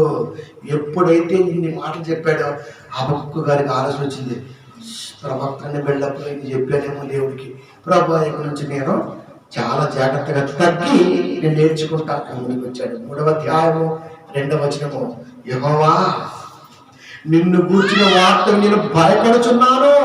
అంటే ప్రవక్తగా నాకు తెలుసులే అనుకున్నాను, కానీ నిజంగా నువ్వు చెప్పినటువంటి ఆంతర్యం ఉందే, అది చూస్తే నాకు భయం వేస్తుందయ్యా. నిన్ను గూర్చిన వార్త విని, అంటే నువ్వు చెప్పిన సంగతిని విని, నువ్వు చెప్పిన సంగతి విని. మాకెవరో చెప్పలా, మాకేగా చెప్పలా, మాకు నేర్పిందలా ఒకటి. అందరం కూర్చొని వెలుగెత్తి పాడతాం, వెలుగెత్తి చేద్దాం. పౌలు సేవలు దించారు కదా ఆ రోజున. వాళ్ళు సువార్తలో ఉన్నారు, సువార్తలో ఉన్నారు. ఆ సందర్భం వేరక్కడ. దేవుని పిల్లలు చూడు, యెహోవా నిన్ను గూర్చిన వార్త విని నేను భయపడుచున్నాను. ఇప్పుడు భయం లేకుండా అడిగాడు కదా, భయం లేకుండా అడిగాడు కదా. ఏమండి? ఓకే, అది కొంచెం తెచ్చు. ఓకే, అడిగాడు కదా. ఇప్పుడు ఏమంటాడు అంటే పూర్తి రసం కనబడేసరికి భయం వచ్చేసింది. నిన్ను కూర్చున్న వార్త విని నేను భయపడుచున్నాను. యెహోవా సంవత్సరములు జరుగుచుండగా నీ కార్యము నూతన పరచుము. అంటే ఈ సంవత్సరంలో ఎవరిని వేసేస్తావో, ఈ దేశాన్ని కోసేస్తావో నువ్వు చెయ్యి, నేను చూస్తా ఉంటా. నేనేమి నీ కార్యము నూతన పరచుము. సంవత్సరములు జరుగుచుండగా దాన్ని తెలియజేయము. అంటే నువ్వు ఏవైతే చేయాలనుకుంటున్నావో అది నేను చూడాలి, నాకు తెలియజేయి. అయితే ఇప్పుడు చూడు, 2013లో రింగా రింగా పిల్లగాళ్ళు పాటలు పాడుకున్నారు. అమెరికాలో వచ్చేసింది ఏంటిది, గొప్పల ఒంటి మీద. 2014 స్వైన్ ఫ్లూ, 2015 కలరా, మచూచి, డెంగ్యూ, రకరకాలు వచ్చేసాయి. 19, 20, 21 కరోనా. వెనక్కి వెళ్ళిపోతూ ఉంటే ఎన్ని ప్రాబ్లమ్స్ నేను చూడాలి అవన్నీ. ఎందుకు? నువ్వు ఎంత బాధపడ్డావో నాకు అర్థం అవ్వాలయ్యా, నాకు అర్థం అవ్వాలి ఎంత బాధపడుతున్నావో. దేవుడు బాధపడితే వచ్చేది లోకానికి విపత్తు. దేవుడి బాధ అంతగా పడుతుంటే మధ్యలో దూరేసి పుల్లెడుతుంటాడు. భర్త కోపంగా ఉంటే భార్య పిల్లగా సైడ్ అయిపోవాలి, ఎదురుగా ఉంటే మడాష్ జరిగిందంటే ఇంకా పరిస్థితి. దేవుడు అక్కడ లోకానికి దేవుడికి వచ్చేస్తాం, లోపం నుంచి ఎదురుపోతుంటాం మనం. ఏమి ఊరుకునేది. ప్రేమ దేవుని పిల్ల చెప్తున్నా చూడండి, మొదలుపరచుము. సంవత్సరములు జరుగుచుండగా దాన్ని తెలియజేయము. కోపించుచునే వాత్సల్యమును జ్ఞాపకమునకు తెచ్చుకో. కోపించునే అంటే కోపంలో ఉంటామని తెలుసు నాకు, కాకపోతే ప్రేమను కూడా జ్ఞాపకం తెచ్చుకోయ్యా. అంతకంటే పడలేకపోయాడు. ఏమంటే ప్రార్థన స్టార్ట్ చేశాడు. ఇప్పుడు ప్రార్థన స్టార్ట్ చేశాడు తెలుసా? ఫస్ట్ ఏమంటాడు? నువ్వెన్నో పడుకుని ఉంటావు. ఇప్పుడు ఏమన్నాడు? కోపిస్తే కోపించావు కానీ వాత్సల్యతని కోపం ఉంటుంది కానీ ప్రేమను కూడా గుర్తు తెచ్చుకోయ్యా అంటే దేవుడు సల్లబడిపోతాడు. ఇంకా ఎదురు వెళ్ళకూడదు అడుగుతున్నాడు. కోపించుచుని వాత్సల్యమును జ్ఞాపకము తెచ్చుకో. వాత్సల్యం జ్ఞాపకం తెచ్చుకో. సంవత్సరం ఎన్ని భయానక పరిస్థితులు లోకంలో ఎదురవుతుంది. ఇప్పుడు దాన్ని జ్ఞాపకం తెచ్చుకోవాలంటే నువ్వేం చేయాలి? నువ్వు మంచిగా ప్రార్థనలో ఉండాలి, మాటల్లో ఉండాలి, దేవుని మాటల్లో ఉండాలి. నీ కుటుంబం మరొకటి ఇన్స్పైర్ అవ్వాలి. ఇలా క్రైస్తవ కుటుంబాలు ఒకదానికొకటి ఇన్స్పైర్ అయితే దేవుడు వాత్సల్యం చూపిస్తాడు. అంతేగాని ఇంట్లో కూర్చొని పెట్టుకుంటూ ప్రభా సారీ ప్రభా అంటే కుదరదు. వల్ల కుదరదు. ఇంకా ఎంత నేర్పుతున్నాడు దేవుడు, ఎంత నేర్పుతున్నాడు. 3:12 హబక్కూకు. బహు రౌద్రము కలిగి నువ్వు భూమి మీద సంచరించుచు. మనం ఏమంటాం? ప్రభు ఎక్కడ ఉంటాడు తెలుసా? మన చుట్టూ ఉంటాడు ఎప్పుడు కూడా. అదే చెప్తున్నాడు. అంటే దిగొచ్చేసాడు హబక్కూకు గారు. బహు రౌద్రము కలిగి నువ్వు భూమి మీద సంచరించుచు బహు ఉగ్రుడమై జనములను అనగద్రొక్కుచున్నావు. భూమి మీద దేవుడు సంచరిస్తుంటే దేవుడికి తన కొరకు ఉపయోగపడే జనాంగము కనబడలేని సార్ దేవుడికి అర్థమైపోతే నువ్వెవడో ముష్టివాళ్ళకి మధ్యలో వచ్చి ప్రార్థన చేస్తున్నా? ఎవడవసరం? ఎందుకు చేస్తున్నా? ఆయన సంచరిస్తున్నాడు. ఆయనకి తెలియని సంగతి ఉంటే ప్రార్థనలో పెట్టు. ప్రభువుకి ఈ విషయం గురించి తెలియదు, నేను చెప్తే వింటాడు. ఇప్పుడు పెట్టి ప్రార్థన ఒక్క మొక్క కూడా సాగదు బయటికి. దేవుడికి తెలియని పెట్టు, అసాధ్యం. ఇప్పుడు తెలిసిన దానిని వాత్సల్యతతో పెట్టు, ఇది సాధ్యం. ఎలా ఉంటుంది? తెలియని చెప్పు. దేవుడికి తెలియని చెప్పడమే ప్రార్థన. భక్తులు ప్రార్థన చేయలేదా? చేశారు. కానీ ఎలా చేశారు వాళ్ళు? దేవుడికి తెలియని చేయలే, తెలిసిన దానిలో తను ఉన్న స్థితిని వాత్సల్యం జ్ఞాపకం చేసుకొని చేశారు. కొంచెం ప్రేమ నుంచి దీన్ని ఆలోచించండి. కొంచెం ప్రేమ నిలిపి అది రిక్వెస్ట్, 10% డౌన్ ఫార్ రిక్వెస్ట్. అది దేవా ఇది నీకు తెలుసు, నేను ఏదో చెప్తున్నాను, ఆలోచించు బస్. అది ఇష్టమైతే సమాధానం వస్తుంది. అంతేగాని ప్రభా శేషే ప్రభా అంటాడంతే. ఒకరి మేసం ఇప్పుడు చెప్పుకుంటారు. మరి నీ మేసం ఎంత, నీ కథ ఎంతరా? ఎంత? దేవుని పిల్లలు, బహు రౌద్రము కలిగి నీవు భూమి మీద సంచరించుచు. దేవుడు రౌద్రము కలిగి భూమి మీద ప్రతి విషయాన్ని కోడ్ చేసుకుంటున్నాడు, ప్రతి విషయాన్ని రాసుకుంటున్నాడు. అందుకొచ్చింది మహోగ్రుడమై జనములను అనగదొక్కుచున్నావు. జనాలు అనగదొక్కబడుతున్నారు అంటే మహోగ్రత కలగ దేవుడికి ఎంత కోపం వచ్చినట్టు ఆలోచించండి. ఎందుకు వచ్చిందంత కోపం? తూడ్చిపెట్టడంతే. రోజుకి 50,000 60,000 అవుట్ ఆఫ్ కంట్రీస్లో. ఇక్కడ కూడా అంతే. 10,000 5,000 4,000 3,000 సస్తనే ఉన్న పరిస్థితి. దేవుడికి ఎంత బాధ కలిగి ఉండాలి ప్రియమైన దేవుడికి ఎంత బాధ వేసి ఉండాలి. ఆయన బాధకి వెళ్ళి చూస్తే మనకు కూడా అలాగే అనిపించింది. అందుకని ఆనందమా?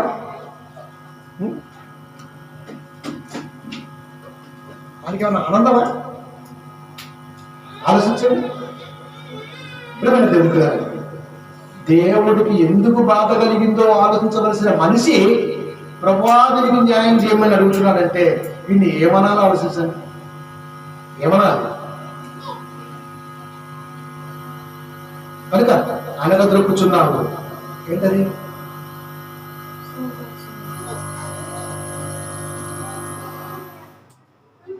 Praise the lord. Praise the lord. అది తగ్గించి ఫస్ట్ రెండు తగ్గించదు. ఇది బాక్స్ అది మొత్తం తగ్గించు. రెండు తగ్గించి ఎక్కడ తగ్గించదు channel.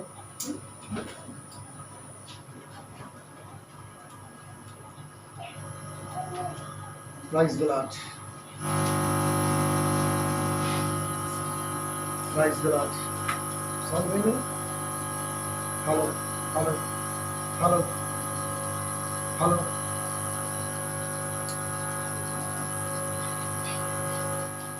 Hello. Reckon? Exact reckon? Will reckon?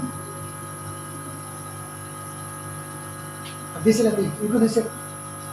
You go. First you go this it. Abe sir. Apa?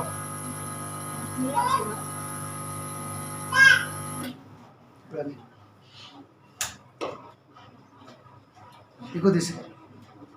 Praise the Lord. కొంచెం పెట్టి master sir. Praise the Lord. అంటే ఆలోచించండి ఒకసారి. మహోగ్రుడవై జనములను అనగత్రొక్కుచున్నావు. దేవుడు అనగత్రొక్కటం ప్రారంభిస్తే భక్తుడైనా ప్రవక్త అయినా ఎవడైనా కానీ చూస్తూ ఉండాలి తప్ప నువ్వు అనకూడదు. జరగాల్సిందే లోకానికి, అంతే. లోకానికి జరగాల్సిందే. లోక రాజ్య పాలకుల మనసు బాగలేదు, వాక్యాలు చెప్పేవాడి యొక్క వాక్య విధానం బాగలేదు, భక్తుల యొక్క విశ్వాసం బాగలేదు. అలాంటప్పుడు ఉగ్రత లాగా ఏమొస్తుంది? ప్రియమైన దేవుని పిల్లారా, అంటే ఎవరికి వాడు సరిదిద్దుకొని ఉండండి అని చెబుతున్నాడు దేవుడు. అది ఉండాలా? నువ్వు ఓర్చుకోవాల్సిందే. 3:16 హబక్కూకు, నేను వినగా జనుల మీదకి వచ్చి వారు సమీపించు వరకు నేను ఊరకొని శ్రమ దినము కొరకు కనిపెట్టవలసి ఉన్నది. ఏమంటాడు? జనుల మీదకి వచ్చువారు సమీపించు వరకు నేను ఊరుకొని శ్రమ దినము వరకు కనిపెట్టవలసి ఉన్నది. జనాల మీదకి ఎవడొచ్చినా ప్రాబ్లం జరుగుతున్నా నేను చూడటమే తప్ప నేను ఏమీ చేయలేని స్థితిలో ఉన్నది. నా అంతరంగము కలవరపడుచున్నది, ఆ శబ్దములకు నా పెదవులు కదులుచున్నది. ఎవరైనా మహోగ్రుడై జనములను అనగదొక్కుతున్నాడు, జనాన్ని అనగదొక్కుతున్నాడు. అని దేవుడు ఇలా చేయొచ్చండి. ఎంత ప్రేమ తెలుసానికి మనకి. అనకి అంత అంత బాధకి ఎలా వచ్చాడో ఆలోచించాలి. ఇక్కడ అంత ప్రేమ గలవాడు ఒక ప్రవక్త ద్వారా ఇన్ని సంగతులు లోకానికి చెబుతుంటే మనిషి మార్చుకోవాల్సింది పోయి, మనిషి వాక్యం దగ్గరికి తల దించుకుని రావాల్సింది పోయి తల ఎగరేస్తే దేవుడు ఊరుకుంటాడా? దేవుడు అనగానే ఒక్కటి నేర్పించాడంతే. ఆయన ఏం చేసినా వెంటనే అస్సలకి వినే స్థితిలో ప్రజెంట్గా లేడు. ఎందుకంటే ఆయన నిద్రపోడు. ఆయన ఇన్ని స్థితిలో లేదు. ఇప్పుడు పరిస్థితి మొత్తం తారుమారైపోయింది. ప్రియమైన దేవుని పిల్లారా, ఎంత తారుమారు తెలుసా? మన కంటి ముందు కనపడుతుంది. అంత తారుమారే. ఏం జరుగుతుందో అన్న భయంతో ప్రపంచం గజగజలాడిపోతుంది. ఇప్పుడు నీ ప్రార్థన నిన్ను కాపాడుకుంటుంది, అంతే. అదే చెప్తున్నాడు కదా, నా అంతరంగము కలవరపడుచున్నది, ఆ శబ్దములకు నా పెదవులు కదులుచున్నవి. పోయిన సంవత్సరం, ఈ సంవత్సరం, అంతకుముందు మనకు ఆలోచిస్తే ఒక్కసారి దేవుని ఉగ్రత బహు మీద కూర్చునిగా కనపడుతుంది. బహు వచ్చేసిందంటే ఇప్పుడు ఏం చేయాలి? ఆయన గురించి లోకానికి తెలియాలి. అంటే ఉన్న టైం అన్నది సువార్త కొరకు, గాస్పెల్ కొరకు ఖచ్చితంగా స్ప్రెడ్ అవ్వాల్సిందే, ఖర్చు అవ్వాల్సిందే, అంతే. అంతమించి ఏం చేయలేం. వాక్యాన్ని చెప్పి ఆలోచింప చేయలేదు తప్ప మనం చేసేదైతే ఏమీ ఉండదు. ఒకటి మరణాన్ని ఆపగలమా? లేదు. దేన్ని ఆపలేని వాడు దైవ ప్రార్థనతో వాడిని ఆలోచింప చేయడం ఒకటి మాత్రం చేయగలడు. అదే చేయాలి. అంతమించి మీరు ఏం చేయగలని చెప్పాడు ఆయన. అదే చేయగలమా? అదే చేయగలరు. ప్రార్థన చేశాడు, జ్ఞానం వచ్చింది. 2-3 సార్లు తప్పించుకున్నాడు పౌలు గారు జైలు జీవితంలో వచ్చాయి. కానీ 3వ నీరో గారు దిగాడు. అంటే ఏం చేసినా సరే వాడు కరిగేవాడు కాదు. ఆడవాళ్ళ పక్కన పెట్టి నపుసుకుని పెళ్ళాడు 27 నీరో. అలాంటి దుర్మార్గుడు. వాడు చదువు చిక్కేశాడు, అంతే. ఇంకా చేసేది ఏం లేదు. ఇంకా ఇంత ప్రార్థనాపరుడైనా సరే ఏ రోజు కూడా నన్ను ఈ ఎదవ నుంచి కాపాడుకోవాలని ప్రార్థన చేయలేదు. ఎందుకంటే ఆయన తెలుసు.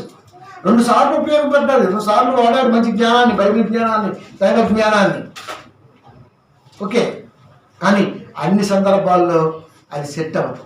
కానీ దొరికిపోయాడు, వెళ్ళిపోయాడు, మరణమైపోయాడు. ఆయనకే తప్పలేదు. కానీ అక్కడ అడిగాడా? అంటే ఉగ్రత దినము మనిషికి ఒక రోజు జీవితంలో ఎదురవుతున్నది. కానీ ఏది ఎదురైనా సరే నువ్వు నన్ను నమ్మకానికి ఖచ్చితంగా దేవుడు న్యాయం చేస్తాడు, మన పక్షాన దేవుడు ఉంటాడు. ఎందుకంటే ఆయన ఎప్పుడు కూడా సంచరిస్తూ ఉంటాడు కాబట్టి. మరి సంచరించే దేవుడు మనం కాపాడొచ్చు కదండి. ఎక్కువ చనిపోయింది రెండవసారి కానీ మొదటిసారి కానీ కాపాడలేకపోయారండి ప్రియమైన దేవుని పిల్లలు. కరోనాకి బలైంది కాపాడలే ఎక్కువ, చాలా మంది పోయారు, వాళ్ళు వీరు కూడా ఉన్నారు. ఫస్ట్ సార్ అంత స్కోప్ లేదు, కానీ రెండవసారి మాత్రం ఖచ్చితంగా పోయారు, అంతే ఖచ్చితంగా పోయారు. మరి ఏది సంచరిస్తున్నాడు దేవుడు, సంచరిస్తున్నప్పుడు ఖచ్చితంగా వేస్తాడంతే. కనుక ఎవడైనా దేవుడి దృష్టికి ఒకడే, రాజైనా కాపరైనా ఎవడైనా సరే. బహుగ్రుడివే జనములు అనక దొరుకుతున్నావు, జనాలు నలిగిపోతున్నారంటే దీని వెనకాల దేవుడికి ఎంత బాధ ఉంటుంది. అందుకే నేను వినగా 3:16 మాట్లాడుతున్నాడు, నేను వినగా జనుల మీదికి వచ్చువారు అంటే అబ్బాయిగా చూడు, జనుల మీదికి వచ్చువారు. ఎవరు వస్తున్నారు మన మీదికి? ఎవరు రావట్లేదు కదా. మన మీదకి ఎవరు ఎలా ఊరుకుంటాం? ఎందుకు రావట్లేదు మన మీదకి? ఎవరు వస్తుంది తెలుసా? ఓ పక్కన పెట్రోల్ వస్తున్నాడు, 109 రూపాయలు అయిపోయిందా? 73 రూపాయలు ఉండే ఆయిల్ 170కి అయిపోయింది. ఇప్పుడు ఎవడొచ్చాడు మన మీదకి? పెట్రోల్ వచ్చాడు, ఆయిల్ వచ్చాడు, పెయింటింగ్ కూడా వచ్చాడు, చెక్కలోడు వచ్చాడు, రావులోడు వచ్చాడు, పాలోడు వచ్చాడు, పేపరోడు వచ్చాడు. ఏం చేస్తున్నాం? భరిస్తున్నాం. భరించాల్సిందే. ఇది ఎక్కడ పోయి ఆగిందా అంటే మన సాగుతో కూడా ఆగేటట్టుగా లేని పరిస్థితి. ఏమైపోతుంది తెలుసా? లోకం విపత్కర పరిస్థితుల్లోకి వెళ్ళిపోయింది. కారణం జనమే. ఒక వ్యక్తిని బాధిస్తే మనకు ఏమొచ్చింది అన్న ఆలోచన లేదు. ఎవరికి తెలుసా? మన కేంద్ర ఆర్థిక శాఖ మంత్రి మహాతల్లి అండి, వంట కూడా ఉండదంట ఆమె. ఎవరు? నిర్మలా సీతారామన్. గ్యాస్ పెరిగింది, ఒకటి అడిగాడు, అంటే గ్యాస్ పెరిగింది, సామాజిక భారం అవుతుందంటే నేను వంటున్నాను, నాకు బాధే లేదు అన్నట్టు. వంట ఉన్నని ఆడది ప్రపంచాన్ని పరిపాలిస్తుంటే, పిల్లలేని మగోడు ప్రపంచాన్ని పరిపాలిస్తుంటే బిడ్డల విలువ, భార్య విలువ, కుటుంబ విలువ వాళ్ళకి ఏం తెలిసిందండి? ఇలా గుర్చోబెట్టింది ఎవరు కదా సార్? ఈ మొదలస్తపు మానవ జనాంగమే. మరి భరించాలి కదండి. ప్రజెంటేషన్లో కనపట్లేదు మన కంటికి.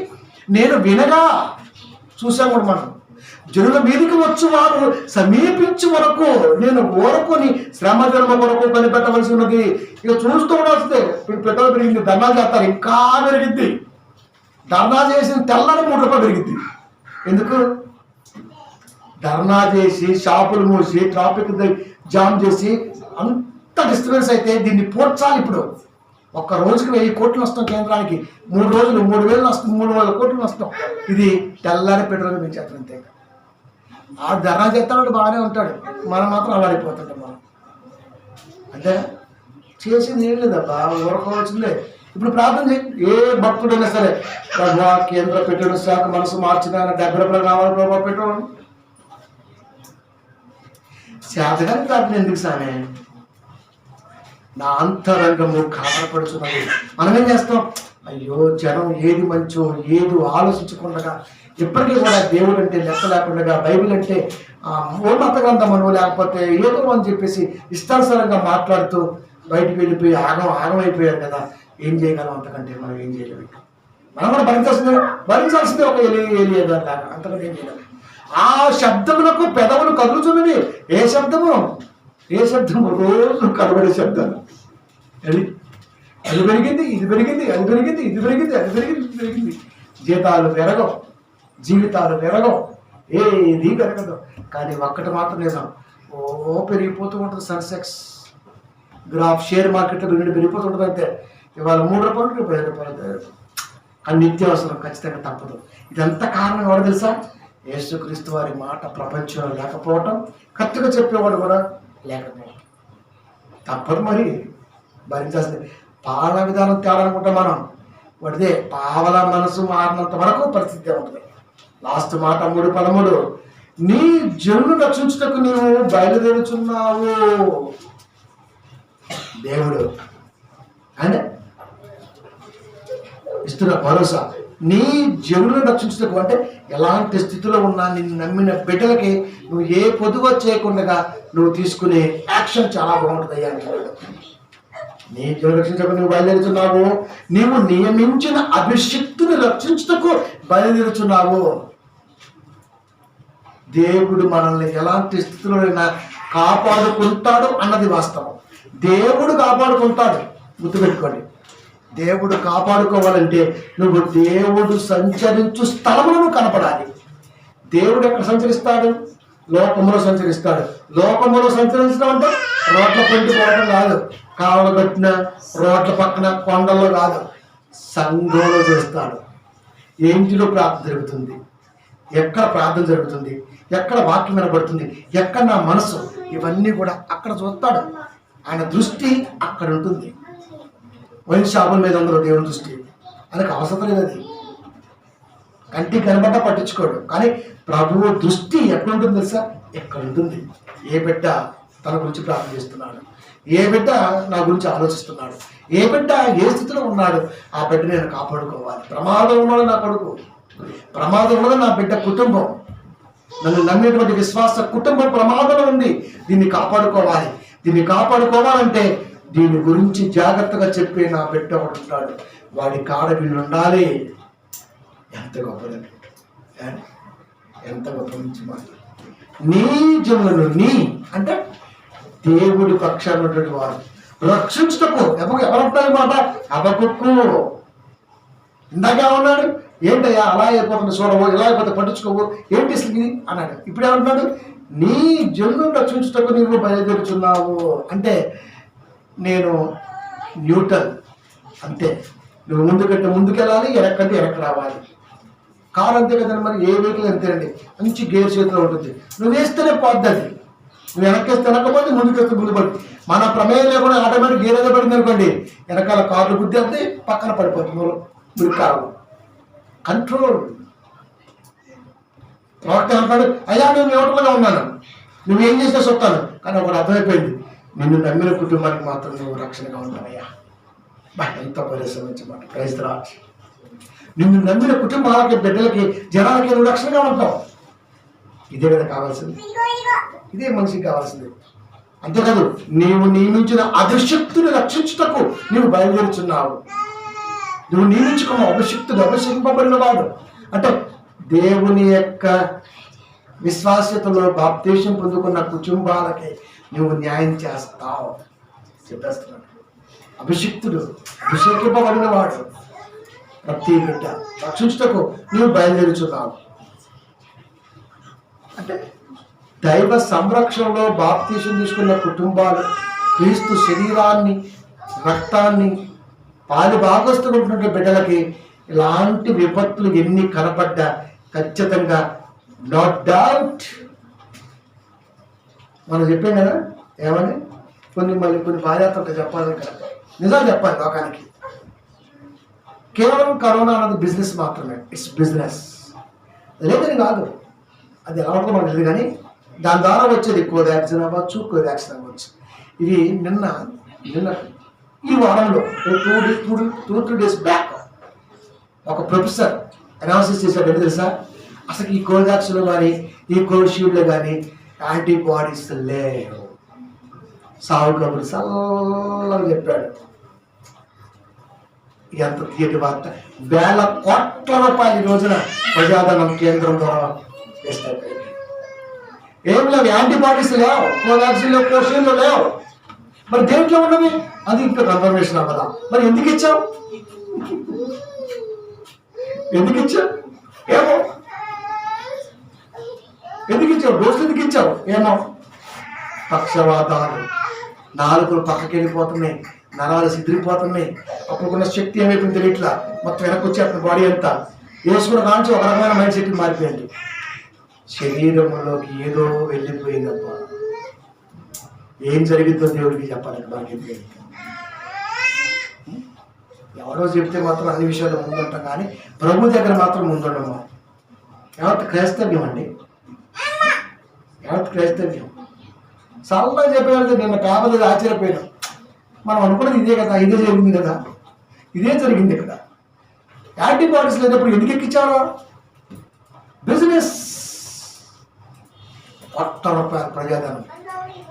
RBIకి ఈ రోజున సెంట్రల్ గవర్నమెంట్ కానీ స్టేట్ గవర్నమెంట్ కానీ ₹1,00,000 అప్పులు ఉంది. మనకి ఏం అర్థం అవట్లా. అంటే ఎలాంటి స్థితిలో ఉన్నా సరే దేవుడు చెప్తున్న మాట ఒకటే, నన్ను నమ్మినటువంటి నా బిడ్డలకు నేను ఎప్పుడు తోడుగా ఉంటా. ఇది ఆయన ద్వారా మనం నేర్చుకోవాల్సింది. కనుక ఇప్పుడు టోటల్గా ఏం చెప్తున్నాడు హబక్కూకు గారి ద్వారా? నీ ఇష్టానుసారంగా నువ్వు చూడవు, నన్ను ఎందుకు చూడెత్తున్నావు, నాకు బాధ ఎత్తుంది, ఇదేంటి ప్రభా బలత్కారం లోకం, ఇదేంటి ప్రభా జగడం, ఇదేంటి ప్రభా కలహం అని అనొద్దు. జరుగుతూ ఉంటుంది, నువ్వు చూస్తూ ఉండు, నీ సేఫ్లో నువ్వు ఉండు, నువ్వు బాగుండు, అంతే. ఇలా అందరూ అనుకుంటే అందరూ బాగుంటారు, అంతే. అందరూ బాగుంటారు. అది అందరూ అనుకోవాలి, నేను బాగుండాలి. ఫస్ట్ ఎవరు అనుకోవాలి? నేను అనుకోవాలి. డాక్టర్ అనుకుంటాడు తెలుసా, కరోనా ట్రీట్మెంట్ చేసేటప్పుడు డాక్టర్ అనుకుంటాడు నేను బాగుండాలి, నేను బాగుంటేనే వీళ్ళు బాగుంటారు. అంతేగాని నేను ఏమైపోయినా పర్వాలేదు, నా హాస్పిటల్కి వచ్చిన పేషెంట్లు బాగుండాలి ఒక్క డాక్టర్ స్టేట్మెంట్ ఇస్తాడా? వాడి కింద నుంచి పైదాకా యాంటీబాడీ మొత్తం చేస్తాడు. కొంతమంది డాక్టర్లతో 4 నెలలు 3 నెలలు ఇంటికి వెళ్ళదంట, భార్య పెట్టలేదంట. ఎందుకు? అమ్మో వారికి ఏమైనా అయింది. కనుక ప్రతి వ్యక్తి కూడా దేవుళ్ళు నేను బాగుండాలి, నేనే బాగుండాలి. అందరి నోట ఈ మాట పాకిందనుకోండి, అందరూ బాగుంటారు. నీ జనులను అంటే దేవుని ప్రేమను పొందుకున్నటువంటి వ్యక్తి ఎవరు కానివ్వండి, వారిని రక్షించిన కొరకు దేవుడు బయలుదేరి ఉన్నాడు. ఎలాంటి స్థితిలో? భయంకరమైన స్థితిలో దేవుడు బయలుదేరి ప్రమాదం నుంచి చక్కబట్టుకుని అలా లేపి అలా పడేస్తున్నాడు. సేఫ్. దేవుడు కాపాడితే తప్ప మనం కాపాడలేమండి. డబ్బు కాపాడలేదు. ₹1,00,000 ఆస్తి ఉన్న ఈ రోజున కరోనాకి బలైపోయారు. కరోనా కాదు అది బలైంది, కావాలని బలయ్యారు. పాపం దాని మీద పెట్టేశారు. అదే పాపం దానికి అన్యపుణ్యం తెలియదండి. అది మన జోలికి రాదు, మనం వెళ్తే తప్ప. నిజమండి, తెగులు అంతేనా? అంతే. కరోనా మనమే వెళ్తాం, వెలిగించుకుంటాం, తెచ్చుకుంటాం, ఆమైపోతాం. బాడీ ఎనాలిసిస్ చేయాలి. బాడీ కెపాసిటీ ఎంత, వెయిట్ ఎంత, బ్లడ్ ఎంత, సీమ్ ఎంత, సపోర్ట్ ఎంత, లోపలికి మెడిసిన్ కెపాసిటీ ఎంత, ఇవి తట్టుకుంటే లేవా, రక్తాలు సపోర్ట్ చేస్తాయా, దమనులు, సిరలు, గ్రంథికలు ఇవన్నీ సపోర్ట్ చేస్తేనే బాడీ. దీంట్లో ఎక్కిచ్చేత్తట్లా కండ కావాలి చచ్చిపోయే తప్ప కరోనా ఎవడ పోవాలి. బట్ ఆ లిస్టు దాన్ని కాబట్టి కరోనా లిస్టులోకి చేర్చబడింది తప్ప కండ కావడంతో వెళ్ళిపోయింది మనిషి. ఇన్ని జాగ్రత్తలు చెప్తాడు. కనుక టోటల్గా ఏంటంటే క్రైస్తవ కుటుంబాలకి, అంటే దేవుని అంటు పెట్టుకుని బ్రతికే కుటుంబాలకి కరోనా కని పిల్లలు కానీ తాత అమ్మమ్మ మనం వచ్చినా మనకేం కాదు. ఇంత భరోసా లేకపోతే ఎట్లా జరుగుతుంది? జాగ్రత్త, ప్రార్థన, ఆయన అంటే ఆసక్తి, ఆయన కొరకు పరిగెడతాం, ఇవన్నీ మన జీవితానికి చాలా అవసరం. కనుక అవన్నీ కూడా మనం దేవుని మనసులో నేర్చుకుంటున్నాం కాబట్టి దేవుని మనసులో మన కుటుంబాలకి ఏం ప్రాబ్లం, హ్యాపీగా ఉండొచ్చు మీరు నేను. కనుక ప్రార్థన విషయంలో కూడా దేవుడికి చాలా జాగ్రత్తగా తెలిసిన విషయం మనం ఎక్స్పోజ్ చేయాలనుకున్నప్పుడు, ప్రభా ఇది నీకు తెలుసు, ఒక ప్రార్థన ముందు పెట్టడం, ప్రభా ఈ విషయం వచ్చి మీకు తెలుసు, కాకపోతే నాకు కొంచెం చెప్పాలనిపించింది, ఇది చేస్తున్నాను, ఇది చెప్పాలనుకుంటున్నా, అంతే. ప్రభా ఇది మీకు తెలుసు, ఇది ప్రభా ఇది మీకు తెలుసు, ప్రభా ఇది తెలుసు, ఇట్లా. అప్పుడు అనుకుంటాడు, నాకు తెలిసిన నా బిడ్డ అది నచ్చింది. అంతేగాని ప్రభా నువ్వు చేయి, ప్రభా నువ్వు ఇది చేయి, ఇది లాగు, ఇది పీకు అనుకో, ఇంకా లాగుతాడు, పీకుతాడు. అది కూడా జాగ్రత్త. ఎందుకంటే ఆ ప్రార్థన కూడా దేవుడికి కోపాన్ని తెప్పిస్తుంది. మన ప్రార్థన కోపం తెప్పించుకోండి. సీఎం దగ్గరికి వెళ్ళామనుకోండి, విన్నపం ఒక్క మాట మాట్లాడతాం, అర్జీ పెట్టుకొని అయ్యా ఒకసారి చూడండి, అంతే. చూస్తాడు ఆయన, చూసుకుందాక నువ్వు ఆగాలి. ఆయన చేస్తాడు. గౌరవనీయులైన ముఖ్యమంత్రి గారికి నమస్కరించాడు అనేది ఏమనగా అన్నమని పెట్టి నీకు అది అక్కడ ఉంది కదరా, నేను చదువుతున్నా కదా, చదివిందా కాకట్లా, అయ్యా నాకు మొదలుపెట్టానుకో, ఇట్లతో మనం విధేయుడు, వీడికి ఓవరాక్షన్ ఎక్కువైపోయింది, అరే వీడికి ఇల్లు శాంక్షన్ అయిందా, అయ్యే అవకాశం ఉందయ్యా, క్యాష్ తీసి పడే అట్లయిందా. అర్జీ ఇచ్చినప్పుడు దేవుడు తీసుకున్నప్పుడు ఆయన చదువుకుంటున్నప్పుడు జాగ్రత్తగా లైన్లో ఉండాల్సిందే తప్ప అదే అనమాట. కనుక మౌనం అన్నది చాలా గొప్పది ప్రియమైన దేవుడు. అలాగే చెప్పేసి ప్రార్థన చేయకుండా ఉండకూడదు, ప్రార్థన చేయాల్సిందే. చేస్తున్న ప్రార్థన దేవుడికి ఇది తెలుసు కనుక నువ్వు ఎలా చేయాలి, అది తెలిసినట్టు ముందు ఎలా మాట్లాడాలి, ఇన్ని జాగ్రత్తలు తీసుకుంటే హబక్కూకు గారిలాగా ఆవేశపడకుండా ఆలోచించి రాగలిగితే ఖచ్చితంగా హబక్కూకు గారి తగ్గింపు ఎంతటి జ్ఞానాన్ని నేర్పిందో మనలో ఉన్నటువంటి తగ్గింపు కూడా అంత జ్ఞానాన్ని అందిస్తుంది. ఆ జ్ఞానం ఈ రోజున మనకి రాలేదు, పోనీ చాలలేదు, అందలేదు అంటే ఇంకా ఎక్కడైనా సరే లోపాలు ఉంటాయేమో ఆలోచించాలి. కనుక జ్ఞానం రావాలన్నా ఇన్ని సంగతులు ఆధారం అవ్వాలి. ఒక ప్రవక్తకి వేసిన చురక మనకి ఏదండి దేవుడు చేస్తాడు. ఆయన చెప్పిన సంగతులు మనకు చెప్పడా, చెప్తాడు. ఆయన ప్రేమించవలసినటువంటి ఆలోచనలు మనకు అందిస్తాడు. కనుక ఈ హబక్కూకు గారి ద్వారా మనకు నేర్పవలసింది, నీ జాగ్రత్తలు నువ్వు ఉంటే దేవుడు చూసుకుంటాడు. ప్రార్థించుకుందాం.